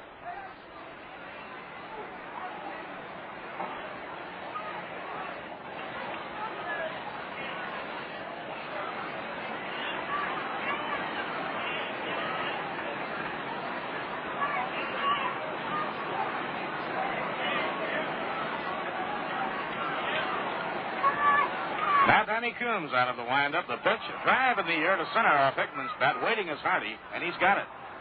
He moved only about 3 strides to his right, stood there, and caught it. 2 outs and nobody on. On behalf of the Brewers of Rhine-Gold Extra Dry, Rhine-Gold salesmen, distributors, and retailers, and everyone connected with Rhine-Gold, we hope you're enjoying yourself on this wonderful Labor Day weekend wherever you are along the Rhine-Gold beat.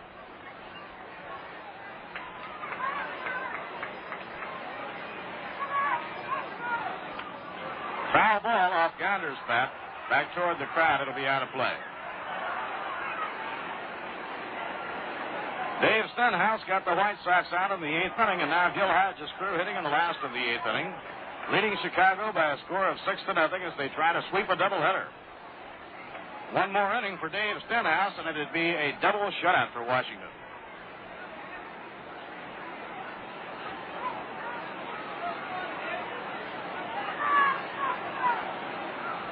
Next pitch on the way. Ground ball hit towards shortstop. Comes up on a knee-high hop. Casco fires across the diamond. The Bond on the side is out. Mets are up 3 up and 3 down in the 5th inning. No runs, no hits, no errors, and none left. Now 5 complete. New York 5 runs, 5 hits, no errors. Houston, no runs, 2 hits, 1 error.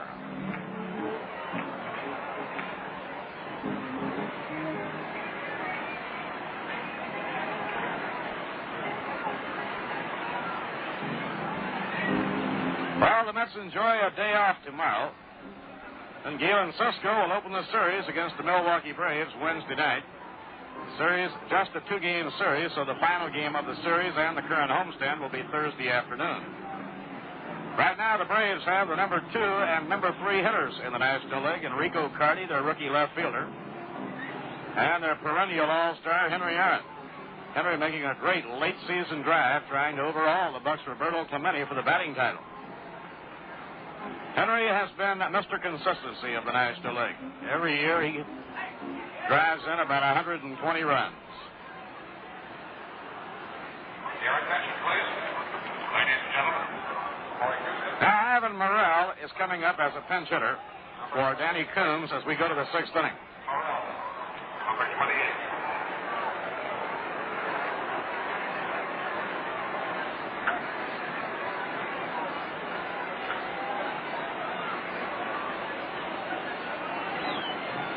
Ivan Morrell, Husky outfielder from Panama. Right-hand batter stepping in against Jack Fisher. He's hitting for Dan Coombs.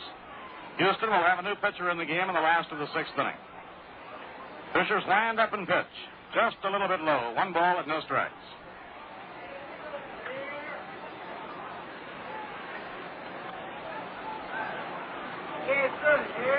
Now the pitch on the way.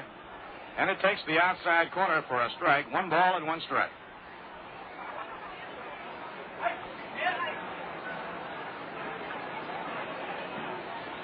Well, that one really got away. Breaking ball by Fisher that hit the dirt way outside. 2 balls and a strike.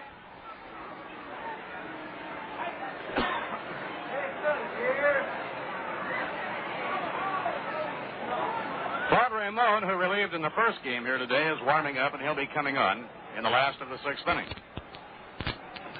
Fastball down the middle, a strike. Count 2-2 on the pinch batter, Ivan Morrell.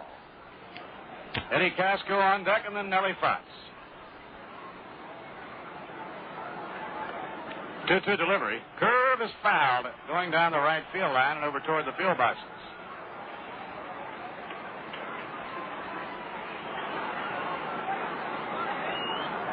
Paid crowd today of better than 22,000 for the Labor Day doubleheader between New York and Houston. The 2-2 pitch. And it's popped high in the air. Foul. May or may not be playable. It won't. It's strapping into the crowd. Hit one of the empty field box seats and bounced right back on the field.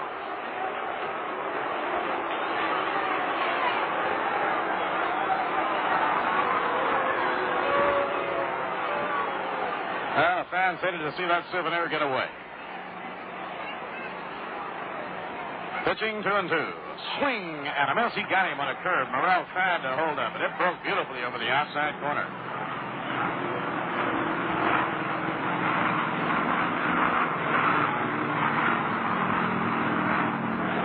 That's 5 strikeouts for Jack Fisher.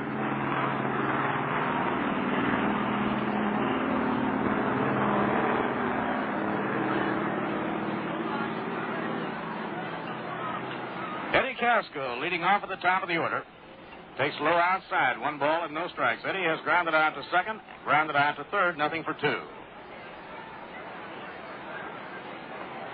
If the Mets can win and sweep the doubleheader, they would need only 1 win in the 3 games in Houston to nail down the season series. Now the pitch gets the outside corner, a good slider, and it's 1-1.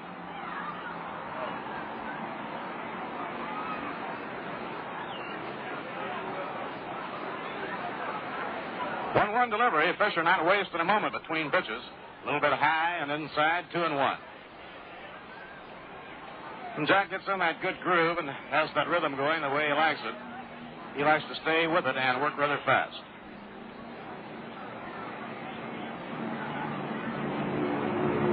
2-1, bunted foul back over the screen. It's 2-2.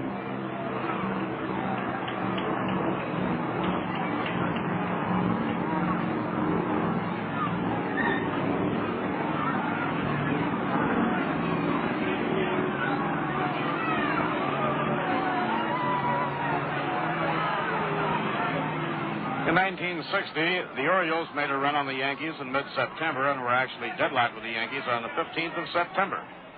The 2-2 delivery breaks outside. It's 3-2. They had a very young pitching staff. They were called the Baby Birds. Jack Fisher, Chuck Estrada, Bill Pappas, and Steve Barber, backed up by crafty veterans such as Hal Skinny Brown and Hoyt Wilhelm. Line drive into left field, a clean base hit. George Altman runs toward the line, picks it up, plays it back in, and Casco is on with a base hit to left. But that was the year that the Yankees swept the 4-game series in mid-September, went on to win their last 15 straight.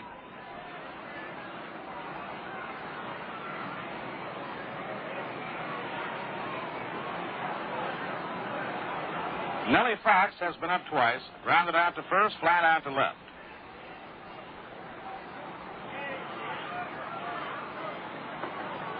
One out and one on. The pitch to Nellie is inside and low. 1 ball and no strikes. New York, 5 runs, 5 hits. Houston, no runs, 3 hits. We're in the 6th inning.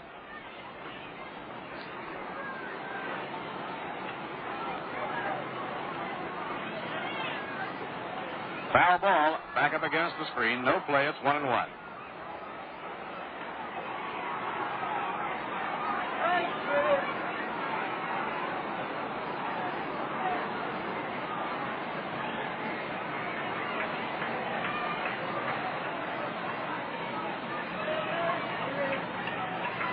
One delivery, line drive, foul down the left field line and over toward the field boxes.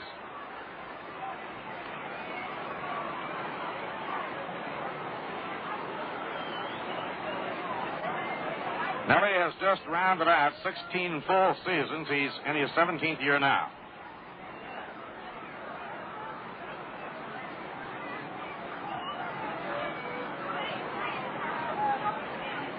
One-two delivery. Foul ball. He ripped that one, a hard grounder. Foul by about a foot.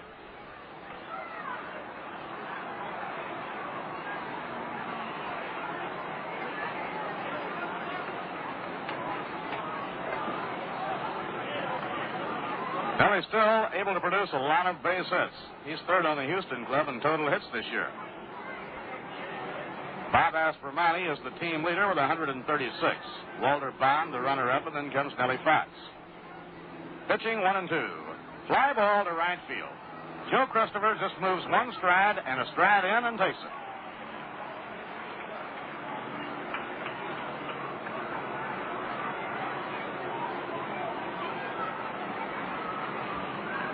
Now 2 outs and 1 on. The batter is Spangler, batting third in the order. Al fouled out to Jesse Gander in the 1st inning, and then he drew a walk, but was erased in a double play in the 4th inning. Mets have made a lot of double plays this year. They've made 141 in 139 ball games.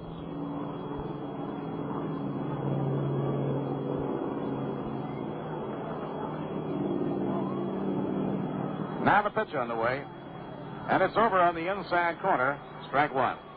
It does not necessarily follow that the club that makes the most double plays is a club that has pitching problems. You check the DP leaders over the last few years in the major leagues, and more times than not, it's a contending ball club that leads in double plays.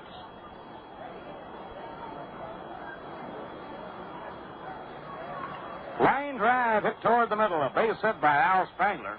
Casco around second is going on to third as Hickman plays the ball back into Rod Keneal.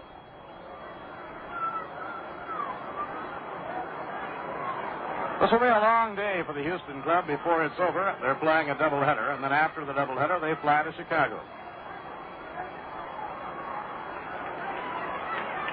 We're all looking forward to the trip to Houston and a chance to see the Dome Stadium. They say it is now about 85% complete.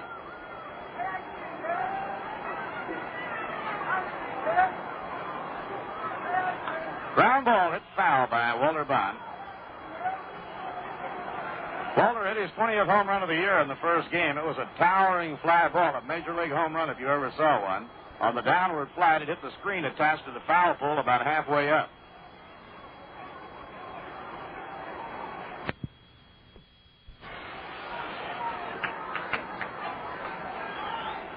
Next pitch to Bond, a line drive toward the alley in right center. It'll be a base hit and score a run. Vasco is in to score. Spangler goes on to third, and it is a 5-1 ball game.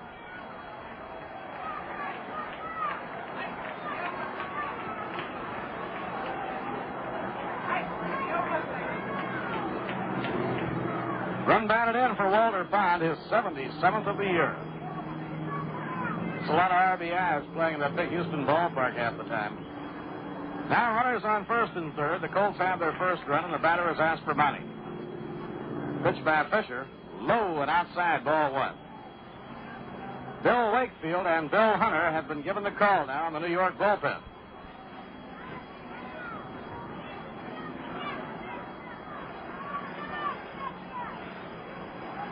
Runners at first and third. The pitch to Aspromani. He tries to bunt for a base hit. It goes foul, no play. Matter of fact, it went right down on the foot of Frank Sikori.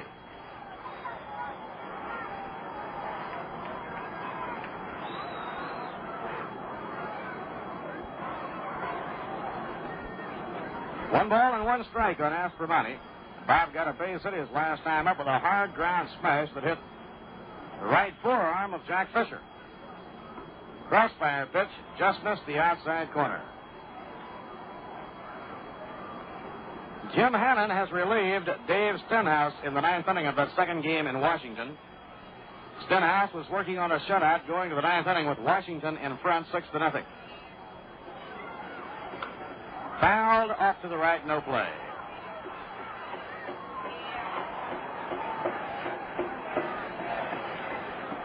Here are the second game pitchers in Kansas City. For the Orioles, Dave McNally, 7-10 on the year, and for the A's, it'll be Bob Meyer, 1 win and 5 losses. Baltimore won the first game 6-1 on a 6-hitter by Wally Bunker.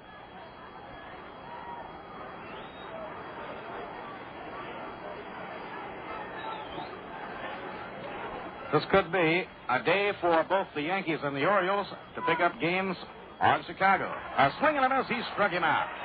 Jack Fisher with a real good slider notches his 6th strikeout and retires the side.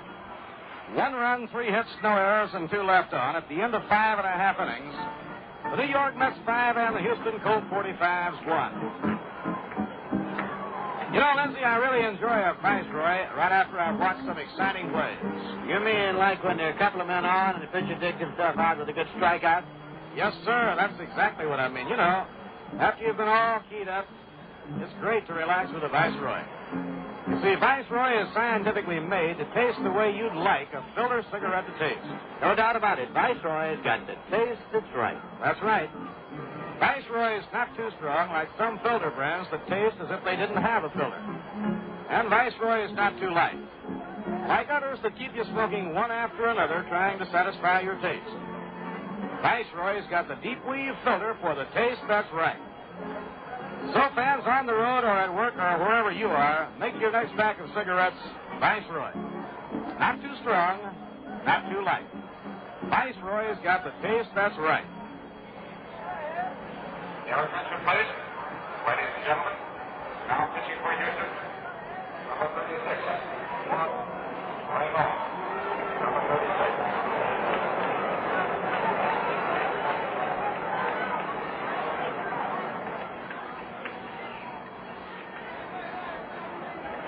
Now, Claude Raymond is on to pitch for Houston. He worked 3 innings in the first game, allowed 1 run, and gave up 2 hits. He gave up the 2-run homer to Roy McMillan. After that, he really settled down. He wound up retiring the last 8 batters that he faced.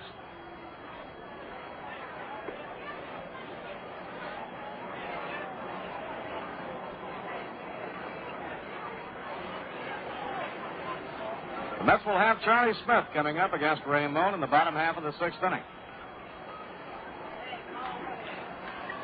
New York, 5 runs, 5 hits, and no errors. Houston, 1 run, 5 hits, and 1 error.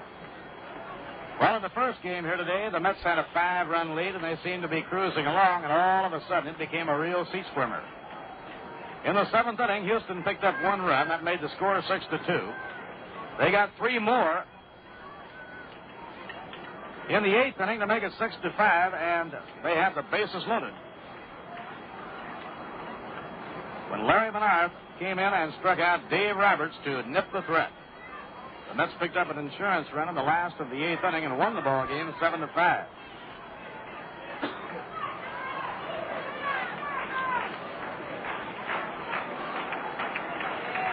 Now Charlie Smith hitting against right-hander Claude Raymond. Foul ball back toward our radio and TV booths and out of play.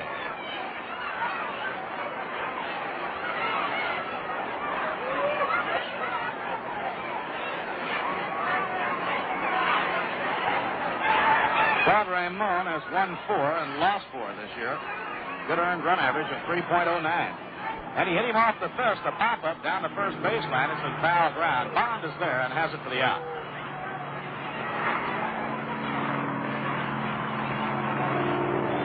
One away and nobody on, and a real favorite in a short time in New York, Roy McMillan. Roy has become one of the most popular of all the New York Mets with his slick fielding.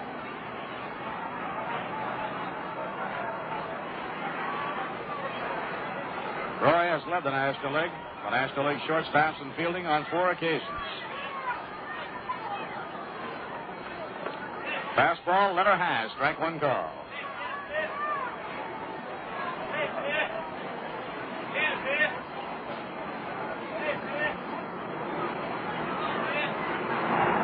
Breaking ball hit on the ground towards short, snagged by Casco going to his left side, and he throws to first in time, 2 down.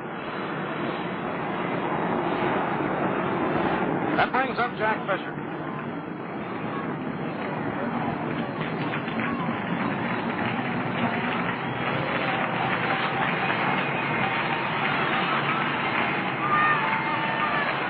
Jack trying to join Al Jackson with a 10th victory in the nightcap of the doubleheader. Al won number 10 in the first game. Fastball, strike call. Alvin has really turned the year around. He hit a midseason slump. Things just wouldn't go right for him, but he showed he's as game as they can. He righted himself, and he's won 7 of his last 10 decisions. 1 ball and 1 strike.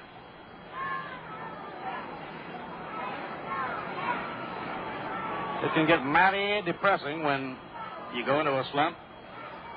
Regardless of what you try or what you do, nothing seems to work. High foul ball hit back upstairs and out of play.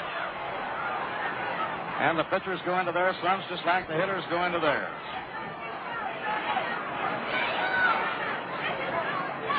Sometimes a pitcher will go into a slump the way a hitter when he's hitting the ball real good but right at somebody. Sometimes a pitcher goes into a string of games where he pitches well and his teammates can't score for him. Foul ball off to the right.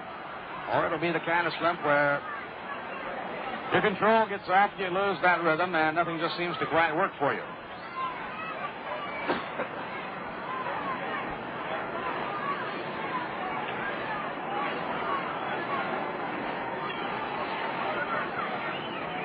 One-two delivery.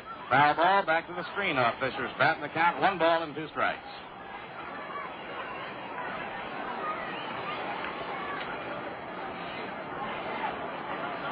Claude Raymond, the third Houston pitcher.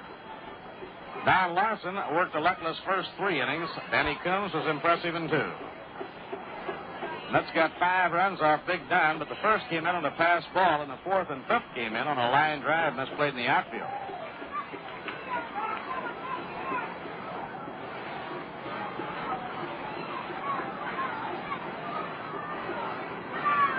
One-two pitch. Line drive over second into center field. A base hit by Jack Fisher. So Jack has a hit off Claude Raymond. Right here we pause for station identification. This is the New York Mets Baseball Network. Your Juno 810 on your dial, WGY and WGFM, the voice of the Mets in the Northeast.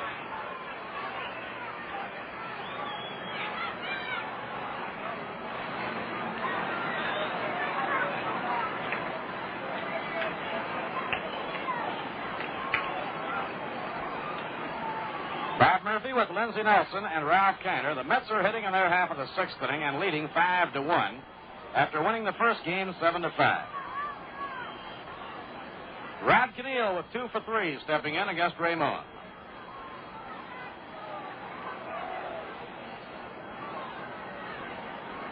Pitch thrown by Ramon is inside, and Rod had to lean away. 1 ball and no strikes. A base hit by Fisher, his 11th of the year. Tracy Stallard, Jack Fisher, and Al Jackson have been the best hitting among the Mets pitchers this year. Jack has driven 8 runs in. Breaking ball, a swing and a miss. 1 ball, 1 strike.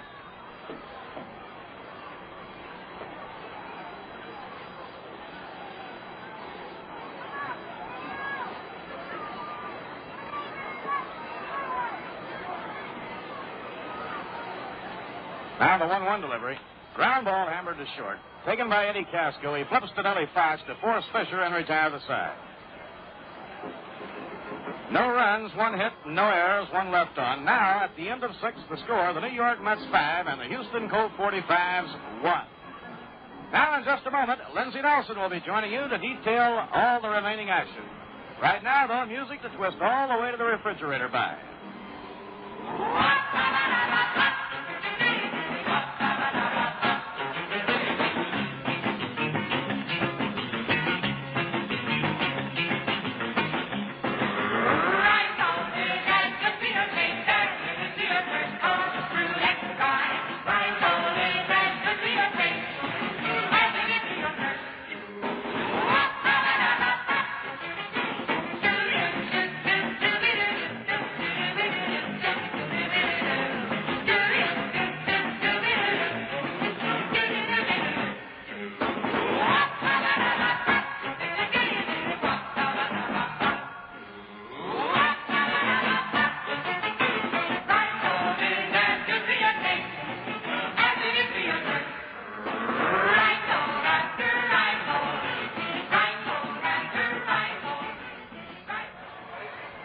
Here at Shea Stadium, Mr. and Mrs. Charles Shipman Payson are coming up the aisle just now, and it's been quite a day for them.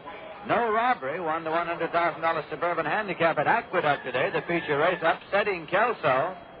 And that, of course, is Mrs. Payson's horse, and the New York Mets defeated the Colt 45s in the first game of this doubleheader 7-5, and they're leading in this one by a score of 5-1. Right now, in the top of the 7th, Joe Gaines is coming up for the Houston Colt 45s. Struck out swinging and hit into 4th place. Washington Senators have won the second game from the Chicago White Sox 6-2. Here's a swing and a one-hopper taken by Keneal to the left to second. Throws on in time, and Gaines is out on 1 pitch. Neat fielding play by Rod Keneal. It'll bring up Carroll Hardy. At Washington, the Senators shut out the White Sox 3-0 in the first game. Benny Daniels beating Ray Herbert, and the Senators won the second one 6-2. Stenhouse beating Talbot. So the Washington Senators swept the doubleheader from the Chicago White Sox. Pitch to Carroll Hardy's in there for a called strike. One man out, nobody on base here in the top half of the 7th inning. Here's a swing and a foul ball off and out of play. A backlash, he hit it the second time and went over into the Mets dugout. So the count is 2 strikes now to Carroll Hardy.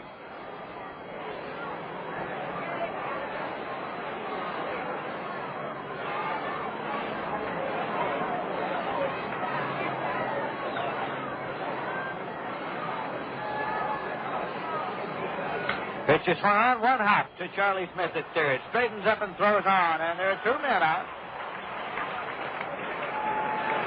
Now it'll be catcher John Hoffman, who has grounded out and struck out so far in this game.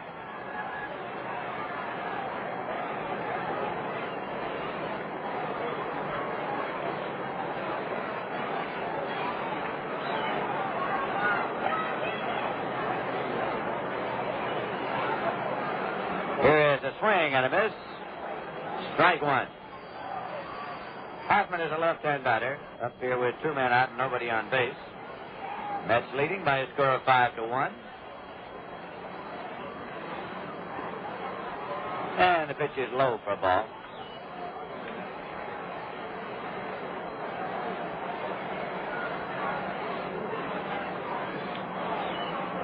Jack Fisher looks in for a sign from Jesse Gander. And here's the pitch inside low for a ball. It's 2-1.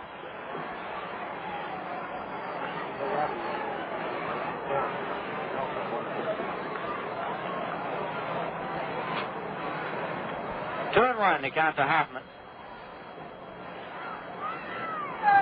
Swing and a miss. 2-2. We have a correction on the race information we gave you a moment ago. No robbery owned by Mrs. Payson ran in the race before the feature and was the winner. Kelso won the $100,000 Suburban Handicap at Aqueduct. Kelso was the winner. No robbery ran in the race before. Here's a pitch hung on and missed, strike three. And Jack Fisher chalks up his seventh strikeout. Sides out in order. No runs, no hits, no errors, none left. And the score at the end of 6.5 innings is the Mets 5 and the Colt 45s 1. Well, you know, Met fans are standing for the home half of the seventh here at Shea Stadium. In case you've ever wondered about who invented the seventh inning stretch, it's generally agreed that the custom originated with President William Howard Taft. Taft was a great baseball fan, and one day during the game at Pittsburgh, he stood up to stretch his legs a little. And the fans, thinking the president was about to leave, stood in respect. Soon the crowd realized that the president was only stretching, and the idea of rising in the home half of the seventh became a baseball tradition. Another baseball tradition, one that goes back a long way, is a refreshing glass of beer or two while you're enjoying the game. And all along the Rheingold beach, when people think of beer, they think of Rheingold Extra Dry. Rheingold is as good to your taste as it is to your thirst, Rheingold after Rheingold. And there's no time like the present to stretch for a refreshing Rheingold Extra Dry.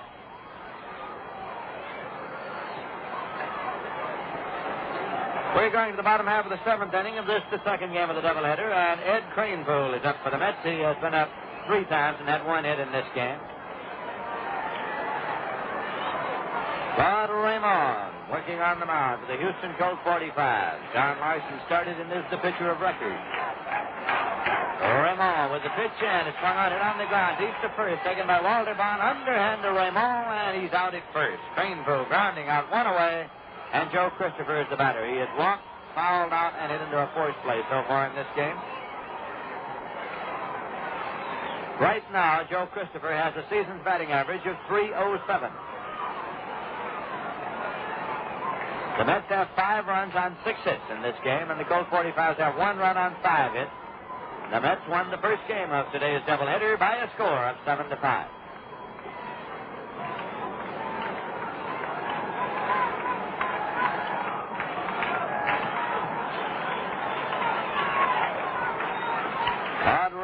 With the pitch, and it's low for a ball.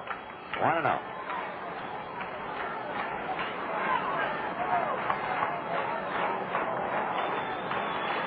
George Altman is waiting on deck.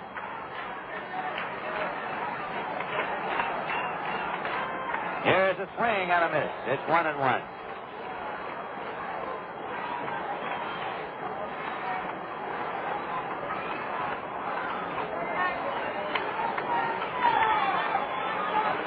Raymond looks in to get a sign from catcher John Bateman. And the 1-1 pitch. Swung on and fouled off to the right side, way down the corner, out of play. It's 1-2.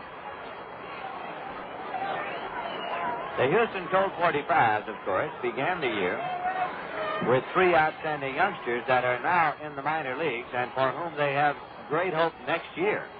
Rusty Staub, a first baseman. John Bateman, catcher, and Jim Wynn, an infielder, outfielder. Here's a pitch swung on and missed. Christopher is a strikeout victim. Raymond's first strikeout. 2 away, nobody on base, and George Altman is coming up now. Had a ground single up the middle and laid a score in the first inning. Had a sacrifice fly to right field, a drive and a run in the third, and flied out to center field in the fifth.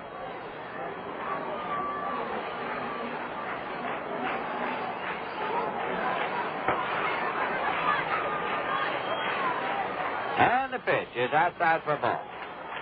1-0.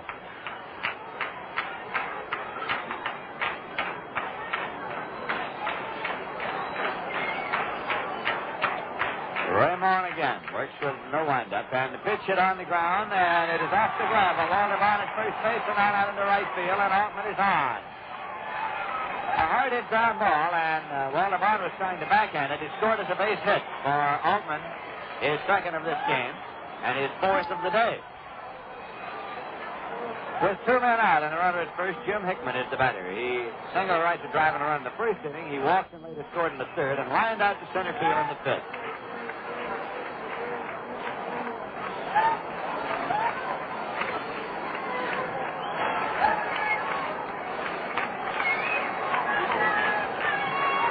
Jesse Gonder waiting on deck. The runner goes. Here's a swing and a miss. Hoffman's throw is high, and Altman slides in safely at second base. Nellie Fox came over to take the throw that was high, and it's a stolen base for George Altman. His third stolen base of the season. Gives the Mets a runner in scoring position at second base with 2 men out. A count of strike 1 to Jim Hickman.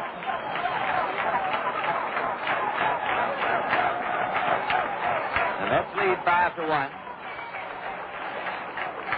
Roy Hawn's up and set. Pitch is low for ball. It's 1-1. We're in the bottom half of the 7th inning.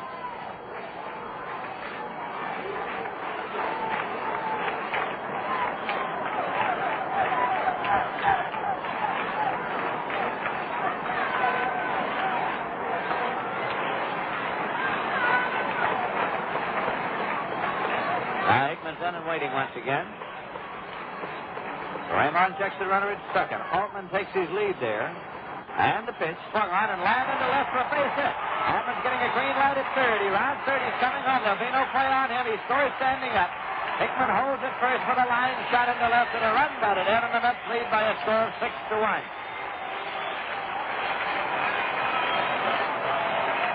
Jesse Gonder is coming up now with 2 men out and a runner at first. So you can readily see the great advantage of the extra base taken by George Altman as he stole it. Moving into scoring position at second so that he could score from second. On the base hit by Jim Hickman. Altman is, Gonder is a left-hand batter. Listen to the crowd. Here's a pitch on the outside corner for a call, strike 1. Jesse Gonder is hitting .281 for the season thus far.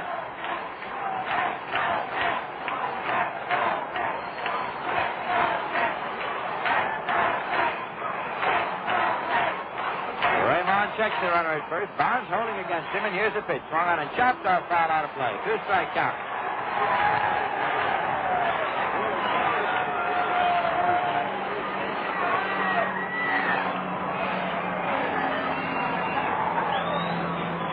Out here and a runner at first.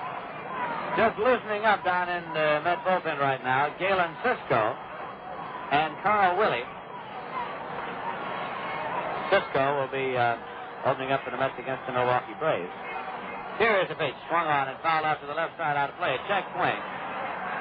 But Carl Willey, who has been suffering from a sore arm, has worked himself back into shape and is available these days. Charlie Smith waiting on deck here with 2 men out and a 2-strike count to Gonder.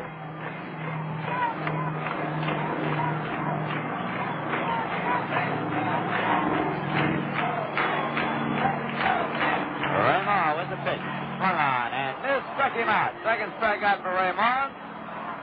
And the Mets got a run on 2 hits, no errors, and 1 left, and the score at the end of 7 full innings is the Mets 6 and the Colt 45s 1.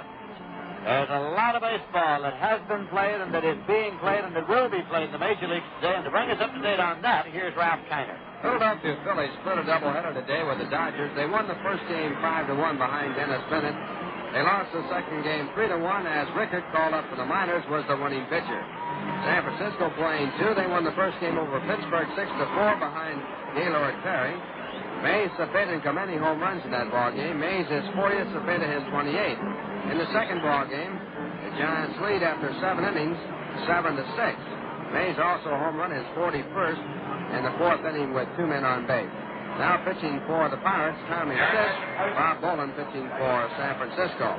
Milwaukee outlasted Chicago 10-9 in the first ball game as Tiefenauer picked up the win. In the second ball game, Milwaukee 6, Chicago 4 after 4. Heft and Elston now the opposing pitchers.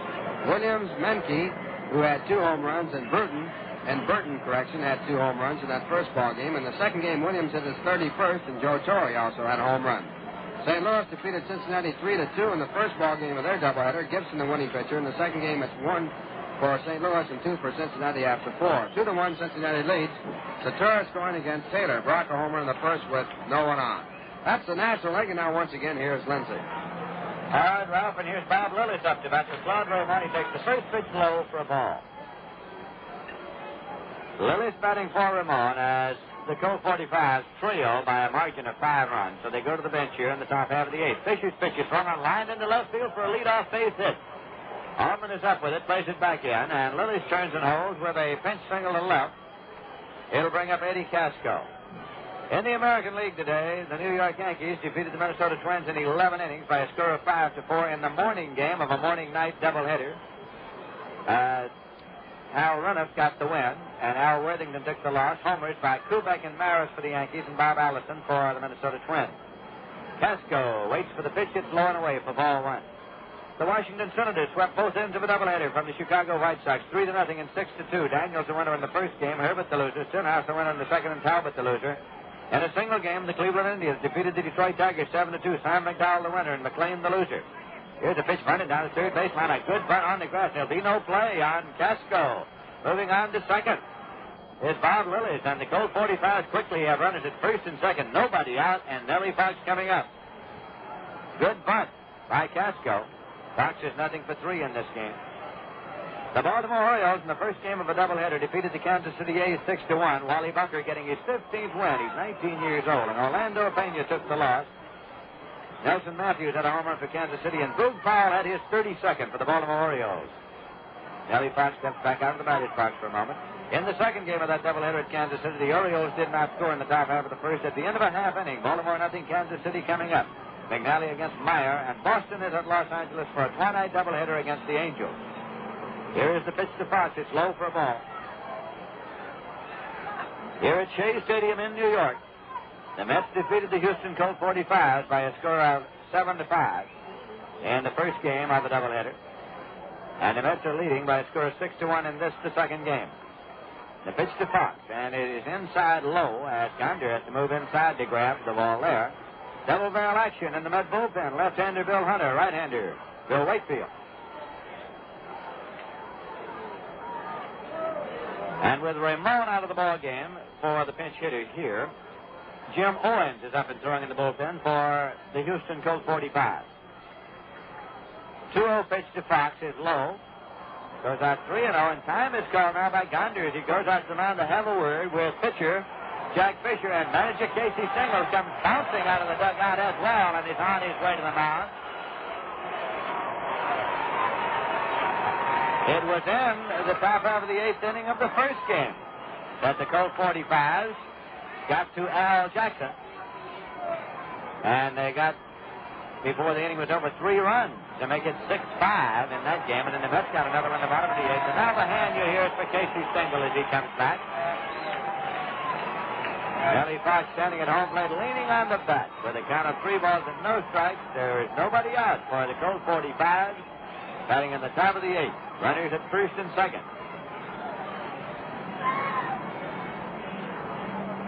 This is a 3-0 delivery now, and it is fired in for a called strike. 3-1 to Nellie Fox. Chokes way up on that bat.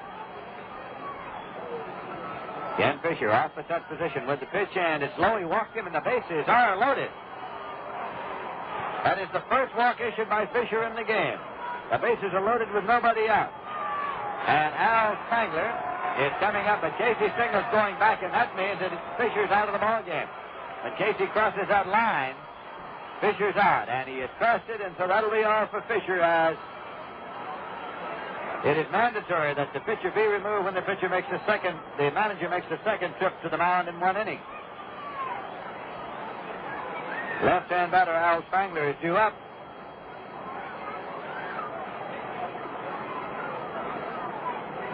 Bases loaded. Nobody out. Fisher has pitched 7 innings and faced 3 men here in the 8th, and allowing 1 run on 7 hits, struck out 7 and walked 1.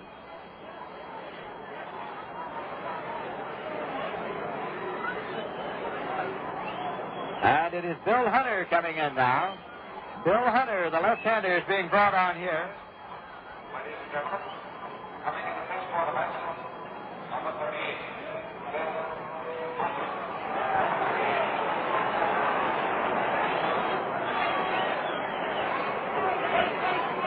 Bill Hunter worked in the first game to only one man. He pitched to Walter Bond and walked him and was forthwith removed. So he's coming in here, bases loaded, nobody out, to work the left-hand batter, Al Spangler.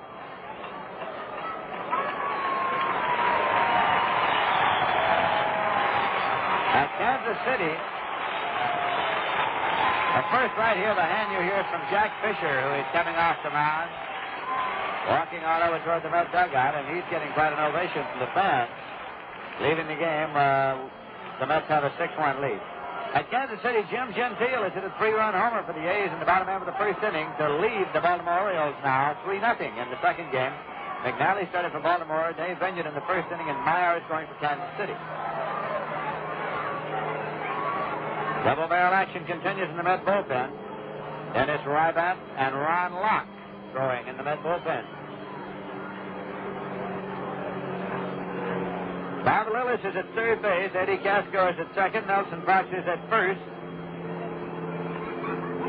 As the Colt 45s have duplicated their uprising of the first game when they came on in the top half of the eighth. They haven't duplicated it as far as present productivity is concerned, but they have made their big move here in the eighth by loading the bases with nobody out. Mets lead 6-1. When the Colt 45 started their rally in the second game, the Mets were leading 6-2. And the Mets eventually won that one 7-5.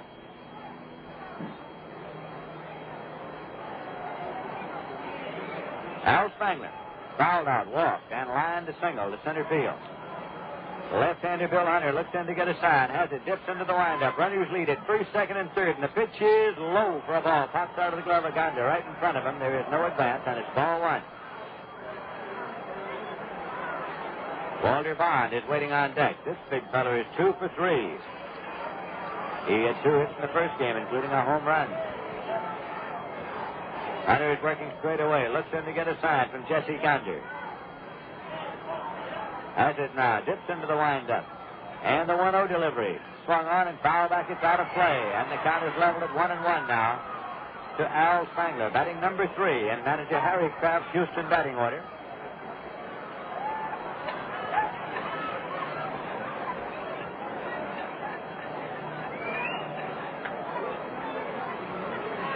Spangler takes a look down at Coach Luman Harris on the lines at third for the Colt 45.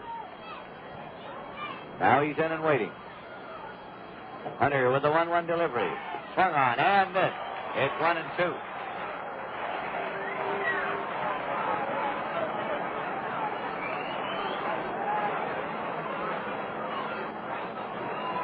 Bill Hunter on the rubber, looking in. Standing erect now, leans way over to get the sign, bending from the waist. Dips into the windup, and here's the 1-2 delivery. Sidearmed and low, just low, and it's 2-2. There is nobody out for Houston, batting here in the top half of the eighth inning with the bases loaded.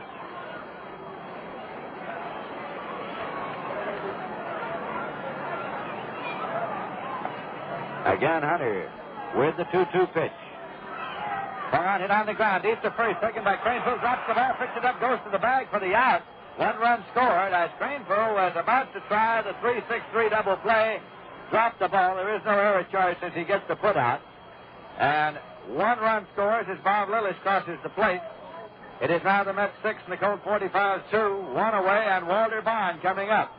He represents potential. No, he does not, because Spangler was out at first base. Sorry to say he represented potential tying run at the plate, but he does not. Run batted in for Spangler as he went out to first base unassisted. Runner second and third, and here is the pitch. Swung on and fouled off. He's down on one knee with the big cut. Let's keep the infield back, of course, willing to give up a run for the put out here. In Kansas City, the A's got a total of 4 runs in the bottom half of the first inning, and at the end of an inning, it is Baltimore 0, the Kansas City A's 4. Right here, it's the Mets 6 and the Colt 45s 2. Bond exercised himself a little bit there now, after having twisted all the way around and come down on one knee and taking a cut on that last pitch. Hunter was brought into the ballgame specifically to pitch to Bond in the first game, and he walked him.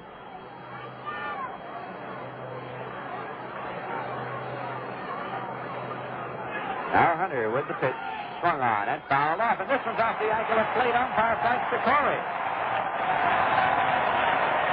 Frank Scoresheet hobbled off to one side, and now he is examining his right foot and ankle. Time call while Scoresheet walks around, hobbling a little. And the thing about it is that when a ball player is struck on the ankle, chances are he gets sympathy from the crowd, and when the umpire is struck on the ankle, he gets sympathy from nobody, with the possible exception of other umpires. And right now, the three other umpires are converging on home plate, and Scoresheet waves them back. Says he's all right.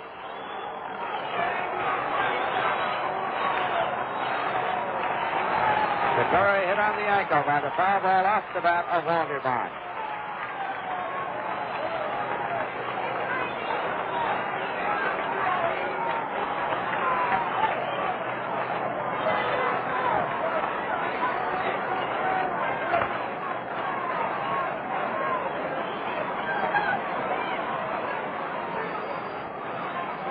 Bill Hunter with the pitch. And it's low for a ball. 1-2 to Walter Bond with one man out. Runners at second and third.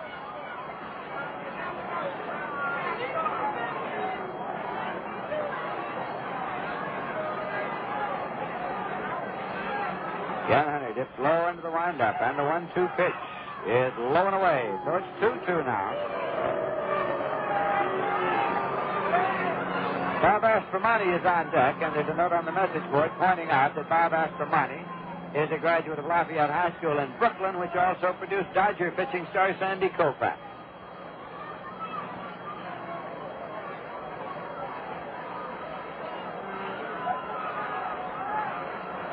Now Bond steps back out of the batter's box for a moment, reaches down, gets a handful of dirt, taps the spikes, and comes back in. Bill Hunter looks for the sign. Here's a 2-2 pitch. And it is a ground ball up the middle, going through for a base hit. 1 run scores. Rounding third and coming home is Fox, and 2 runs score. A ground single back through the box, out into center field, scoring 2 runs. And it is now the Mets 6 and the Colt 45s 4, and Bob Aspromonte comes up, representing potential tying run at the plate.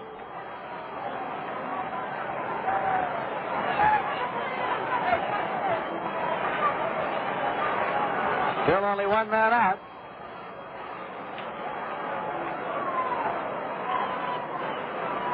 In the top half of the 8th inning of the first game, the Colt 45s got 3 runs, and now they have managed 3 in the top half of the 8th inning of the second game. Hunter checks Walter Bond at first base. Here's the pitch to Aspromonte, and it is a foul ball off the ankle of Jesse Gonder this time, and Jesse is hobbling up the line. Well, the foul balls of Walter Bond, Frank Scoresheet, Jesse Gonder, and Casey Stengel coming to the mound. Could be that Casey will go for a right-hand pitcher to face Aspromonte here.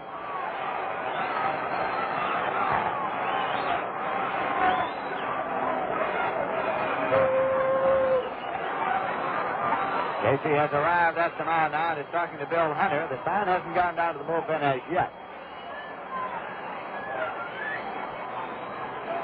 And now it does go for a right-hander. So that'll be all for Bill Hunter. Rybat is the right-hander he's had warming up down there. Dennis Rybat. Hunter worked third of an inning. He faced 2 men, as a matter of fact. Neither of the runs scored on the Walter Bond single which charged against him.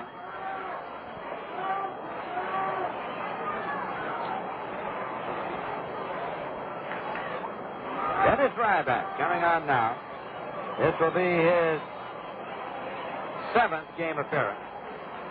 He has won 1 and lost 2. Came to the Mets from the Milwaukee Braves organization. He was at Denver, Pacific Coast League.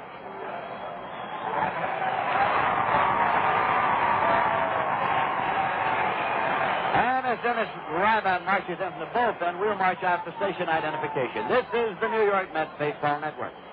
You're tuned to 810 on your dial, WGY, WGFM, the voice of the Mets in the Northeast.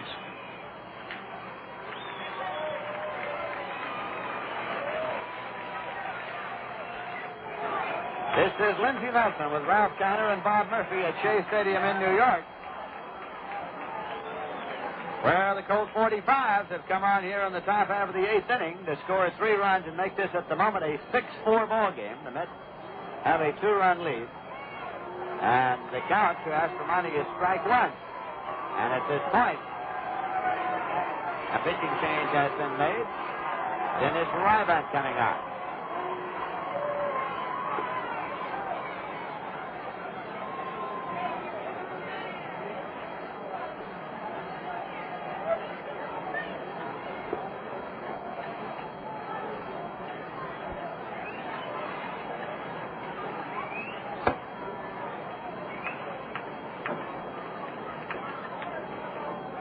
Colt 45s got their first run in the top half of the 6th inning.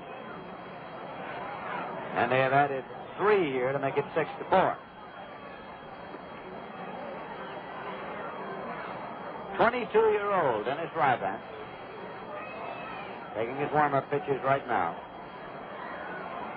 Umpire Frank Sikori indicates he has 1 more. And that's it. So Aspromonte steps in.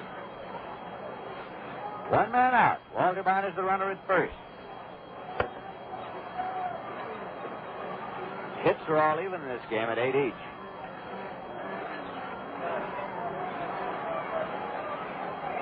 Rybat with the pitch swung on and looped out back a second. Keneal's digging out and he's there. And Keneal makes the catch and Bond hustles back to first base. No advance, 2 away.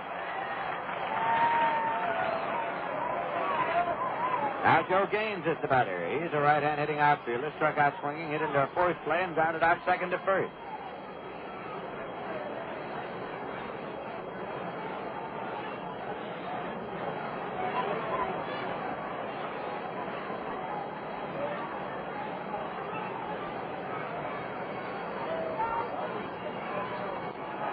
Rybat checks the runner. Crane Poole holds against him. Here's the pitch that's low for a ball.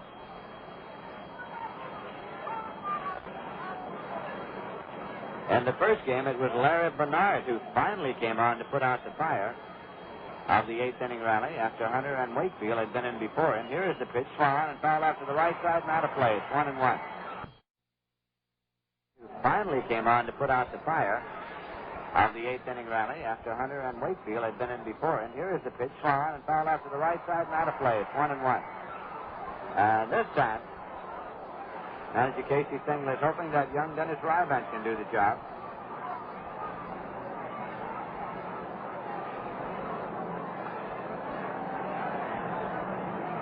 Rybat, the young fellow, has a lot of nervous energy.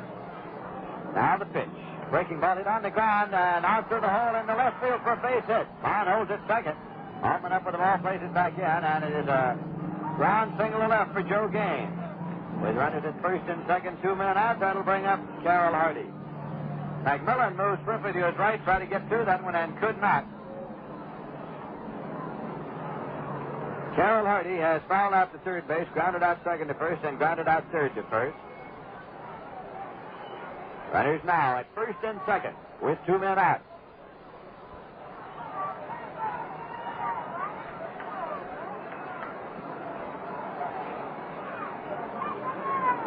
Rybat sets and the pitch. Breaking ball, it's top foul, back at third. And on down the line, out of play.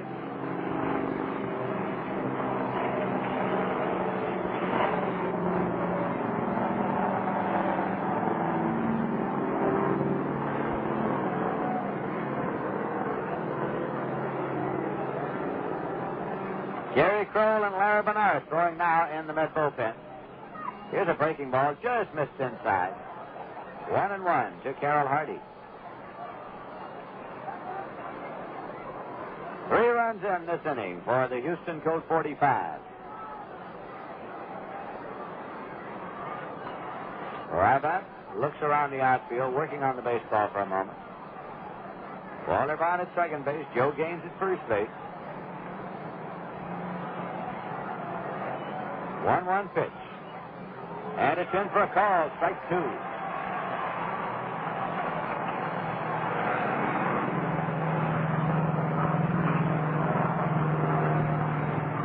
Umpire Frank Sikori examines the ball, leaves it in play.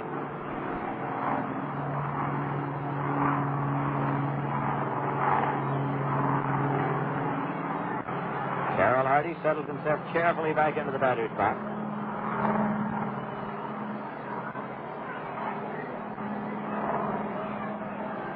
Rabban checks and deals, and the pitch is hit on the ground to the right side. Charged by Canillo, left with it, plays on in time, and they're out of the inning. In the top half of the 8th inning, the Houston Colt 45s picked up 3 runs on 4 hits, no errors and 2 lefts, and the score at the end of 7.5 innings is the Mets 6 and the Colt 45s 4. You know, a really smart hitter tries to look over pitches till he gets the one that's right for him. And the same thing goes for filter cigarettes. Look them all over, and you'll hit on Viceroy, because Viceroy is scientifically made to taste the way you'd like a filter cigarette to taste. Not too strong, like some filter brands that taste as if they didn't have a filter, and not too light, like others. You know the kind. You keep smoking one after another, trying to satisfy your taste. But Viceroy, now that's a different story. Viceroy is not too strong, not too light. Viceroy has got the deep weave filter for the taste that's right. So, fans, if you haven't already tried Viceroy, the time to do it is the very next time you buy cigarettes. Pick up that pack of Viceroy and see if you don't agree. Viceroy is not too strong, not too light. Viceroy has got the taste that's right.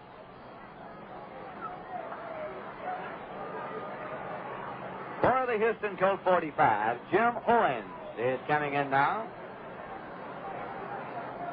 Jim Owens is the pitcher.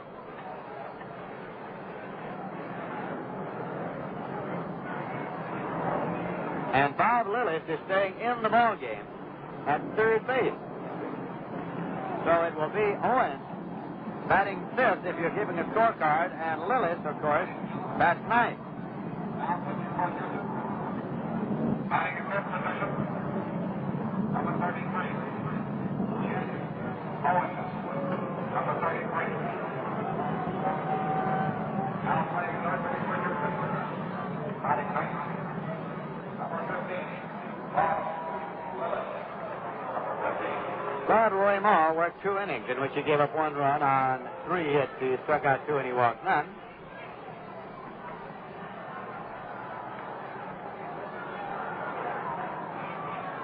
Jim Owens worked an inning in the first game in which he allowed a run on a hit. He walked 2.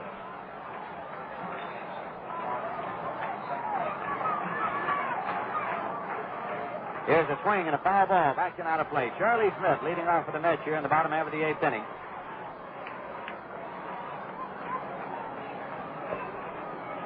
Charlie is nothing for 3 so far today in this game.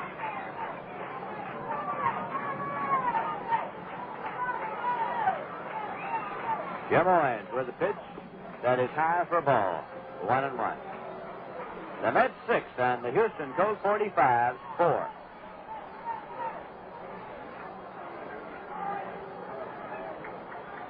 Here's a swing and a miss at a high hard one. It's 1-2.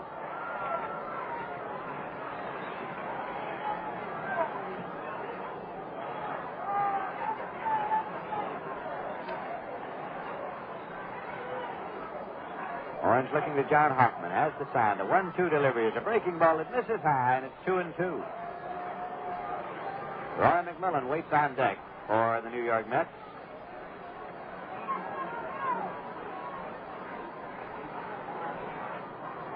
Owens 2-2 delivery, swung on and missed, struck him out, and Jim Owens picks up a strikeout. 1 away, nobody on base. Roy McMillan's the batter. Line to center, walked and grounded out short to first.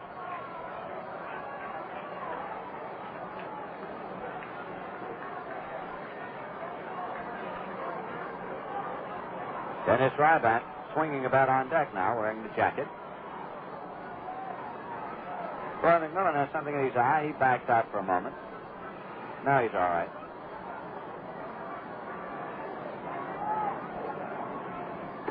Pitch is high for a ball. 1-0. Defensively, the Colt 45s play Roy McMillan straight away. Here's a swing and a foul ball to the right side, and out play. 1-1. McMillan had a home run in the first game that hit on top of the left field fence.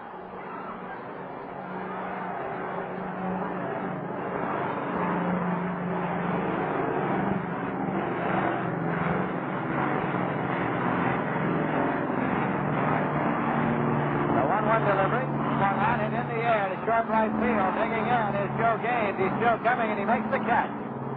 Joe Gaines lost his cap in pursuit, but made the catch, and there are two men out. Now pitcher Dennis Ryban up for the Mets here in the bottom half of the eighth inning.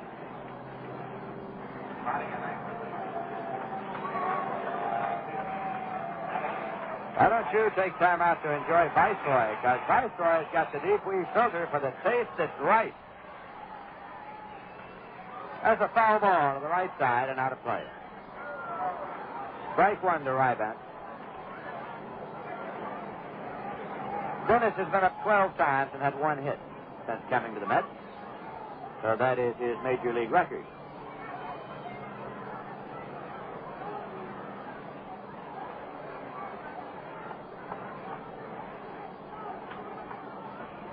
That's low for a ball. It's 1-1. The Mets are leading here by a score of 6-4 after having won the first game of today's doubleheader 7-5. Here's a pitch in for a called strike. 1-2 to Dennis Ryban.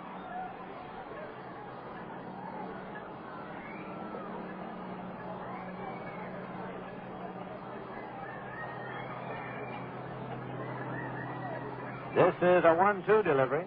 Swung on and hit in the air to center field. Carroll Hardy hangs right there and puts it away. So the sides out in order. Jim Owen sets them down 1-2-3. No runs, no hits, no errors, none left. And the score, the end of 8 full innings, is the Mets 6 and the Colt 45s 4.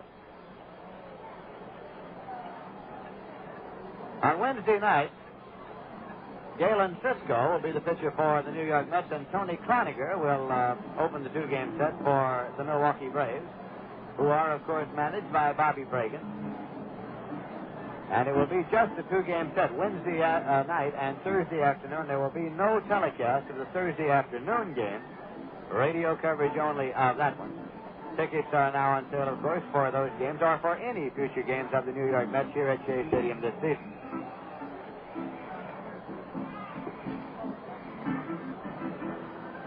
And for the Colt 45s now, coming up in the top of the ninth, Dave Roberts comes out preparatory to batting for catcher John Hoffman. Dave Roberts is on deck.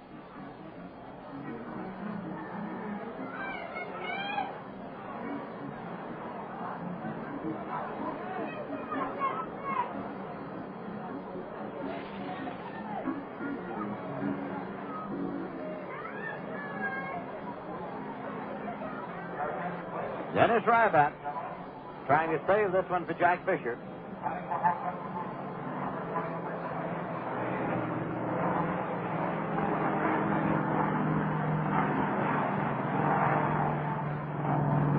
The pitcher of record for the Colt 45s is Don Larson, who started.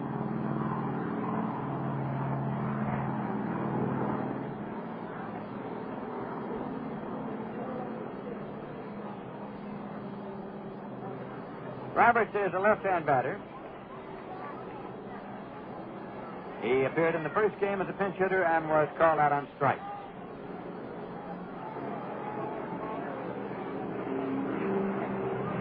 Dennis Ryban pumps and pitches, and it's a breaking ball low for ball one. The Mets 6 and the Colt 45s 4.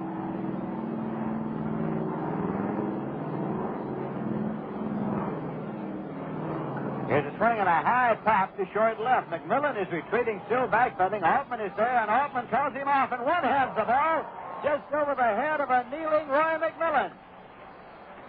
At the last moment, Altman called him off, and as McMillan dropped down to his knee to get out of the way, Altman one-handed the ball just over the top of the head of Roy McMillan.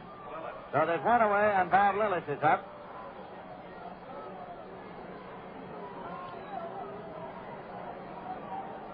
Lillis appeared as a pinch hitter in the 8th inning, singled and stayed in the ball game. Here's a pitch inside for a ball.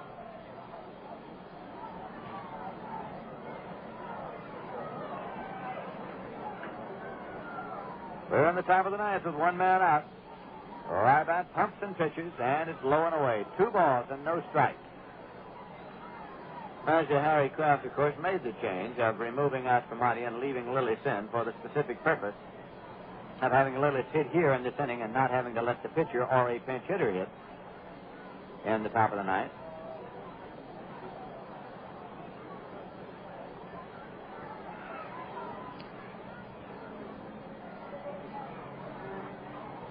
The 2-0 delivery is fired in for a called strike. It's 2-1.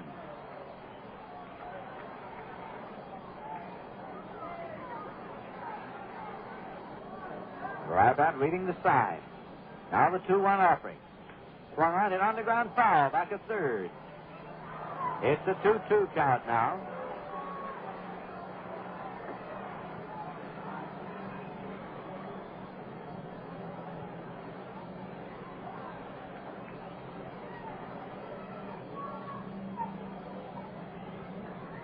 Rybat works on the new ball. Lillis waiting, and the 2-2 pitch. Swung on and looped into left, hanging up there, and Altman's there, and he makes the catch. 2 men out and nobody on base. When Edwin left the plate, it looked as though it might loop in, but it stayed up, and Altman moved up to make the catch. Eddie Casco coming up now. He is 2 for 4. Lined a single to left in the 6th inning and bunted his way on with a perfect butt in the 8th inning. Casco has had 4 hits today. He's up here with nobody on base and 2 men out. And his Rybat's pitch is fired right in for a called strike 1. The Mets 6, Houston 4.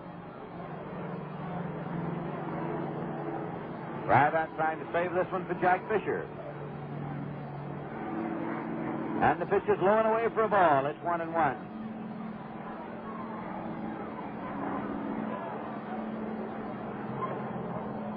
Nellie Fox is waiting on deck.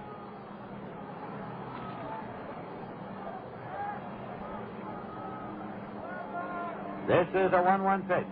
Swung on and fouled up. He jammed him a little, and Casco got it around on the handle and hit it on the ground over near the Houston dugout.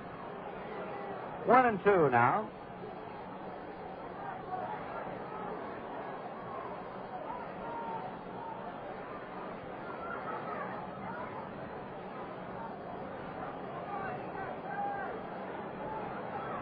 Dennis Rybat with the 1-2 pitch. Low and away in the dirt, dug out by Gunder. It's 2-2.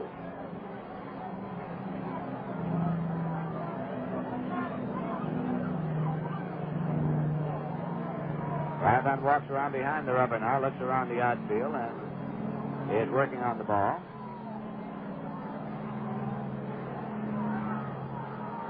Back and ready for the 2-2 delivery, and it is swung on and fouled back out of play. Again, he jammed him in there, and he had it off the handle, foul back upstairs. Count holds 2-2.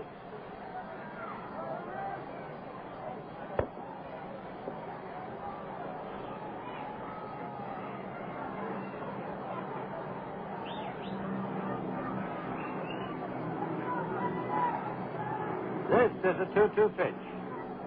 Swung on and hit in the air to right. Christopher's coming on. Can he get it? He can't. It drops in for a base hit.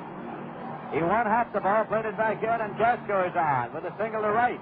That brings up Nellie Fox with 2 men out and a runner at first. That's the second hit off Rybat. A total of 10 for the Colt 45s in the game. The Mets have 6 runs on 8 hits, and the Colt 45s 4 runs on 10 hits. Fox has grounded out to first base, flied to left, flied to right, and walked so far. Rybat will have to work off the stretch here.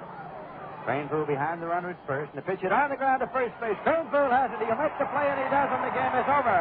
Cranepool unassisted at first base, and the Mets have swept the doubleheader. Jack Fisher gets credit for the victory. He has won his 10th of this year. So Jackson has won 10, and Fisher has won 10.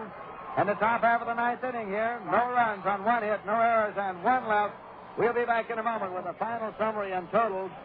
Right now, the final score of this game, the Mets 6 and the Colt 45s 4. Let's listen to the sound of the Rheingold beat.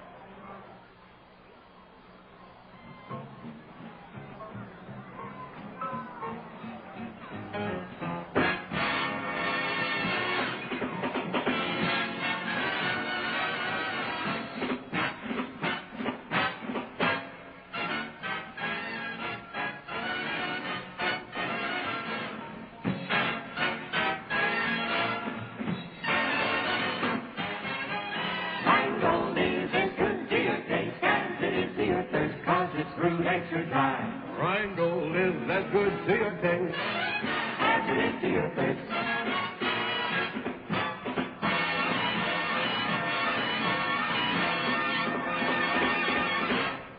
One more time. Rheingold is as good to your taste as it is to your thirst. Rheingold after Rheingold, Rheingold after Rheingold. It's been a big holiday for the New York Mets as they have taken both ends of the doubleheader from the Houston Colt 45s by scores of 7-5 and 6-4. For the New York Mets in the second game, Jack Fisher gets credit for the win, his 10th of this season, and Jack has thus become the second right-hander in New York Met history to achieve 10 wins in the season. Roger Craig did it in 1962, and so now Jack Fisher has tied Craig's former mark of winning 10. The winningest Met pitcher of all time, of course, is Al Jackson, who won 13 last year, and Jackson was the winning pitcher in the first game today as he got his 10th win of the season also. In the first game, the Mets were out in front to an early lead, and Roy McMillan had a home run, but then in the 8th inning, the Colt 45s came on to get 3 runs and make it a 6-5 ball game, so that the Mets then added 1 run in the bottom of the 8th and won it by a score of 7-5. Jackson got the win, although Hunter pitched to 1 man and Wakefield pitched 2, and then Larry Bernard came in to put out the fire and save the ball game in the first game of today's doubleheader. And in the second game, the New York Mets again were out in front early as they picked up 2 runs in the first inning. They added 3 more in the bottom of the third when an error was committed by Carroll Hardy in center on a drive by Jesse Gonder, and the Mets quickly had 5 runs. The Colt 45 did not get a run until the 6th inning off Jack Fisher. And meanwhile, the Mets added another in the 7th, but then the Colt 45s came on to get 3 runs in the 8th inning as Fisher was relieved in the ball game, first by Hunter and then by Dennis Rybat. Rybat worked the last inning in 2/3, allowing no runs and only 2 hits. Final totals in the second game for the Mets: 6 runs on 8 hits and no errors and 6 left. For the Colt 45s, 4 runs on 10 hits, 1 error and 7 left. Fisher now has won 10 and lost 16. Don Larson started and took the loss. He has won 3 and lost 7. So the New York Mets have taken 6 of their last 7 games from the Houston Colt 45s. They have won 8 of their last 11 from the Colt 45s. In the season series right now, the Mets have won 9. The Houston Colt 45s have won 6.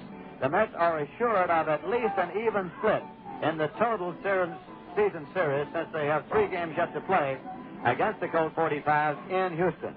For the Mets, it was victory 47 and 48 of this season. And that just about wraps up another New York Mets doubleheader brought to you by Rheingold Extra Dry and Viceroy Cigarettes. Rheingold is as good to your taste as it is to your thirst because it's brewed extra dry. Be sure you have plenty of Rheingold Extra Dry on ice. It's the favorite beer of millions all along the Rheingold beat. Smoother, crisper, livelier, Rheingold after Rheingold. Now this is Lindsey Nelson saying so long for Bob Murphy, Ralph Kiner, and our producer Joe Gallagher, the brewers of Rheingold Extra Dry and the makers of Viceroy Cigarettes. Viceroy, scientifically made to taste the way you'd like a filter cigarette to taste. Not too strong, not too light. Viceroy's got the deep weave filter for the taste that's right. The Mets have swept the doubleheader from the Houston Colt 45s, winning 7-5 and 6-4. So long, everybody. This is the New York Mets Baseball Network. 810 on your dial, WGY, WGFM, Schenectady. It's furnace cleaning time, and there's no need to wait. This is Bob Earle with another home heating idea from your local Agway Petroleum Plant, formerly GLF. They'll send a trained Agway heating expert to your home right now. No waiting, no worry. And he'll clean your heating system as it's never been cleaned before. The Agway man uses an exclusive new liquid cleaner to do the job right, and his expert work can save you money. Look for your Agway or GLF petroleum plant in the white pages of the phone book. One call, and Agway will be on the way. In Fort Plain, phone Agway Petroleum at 42463.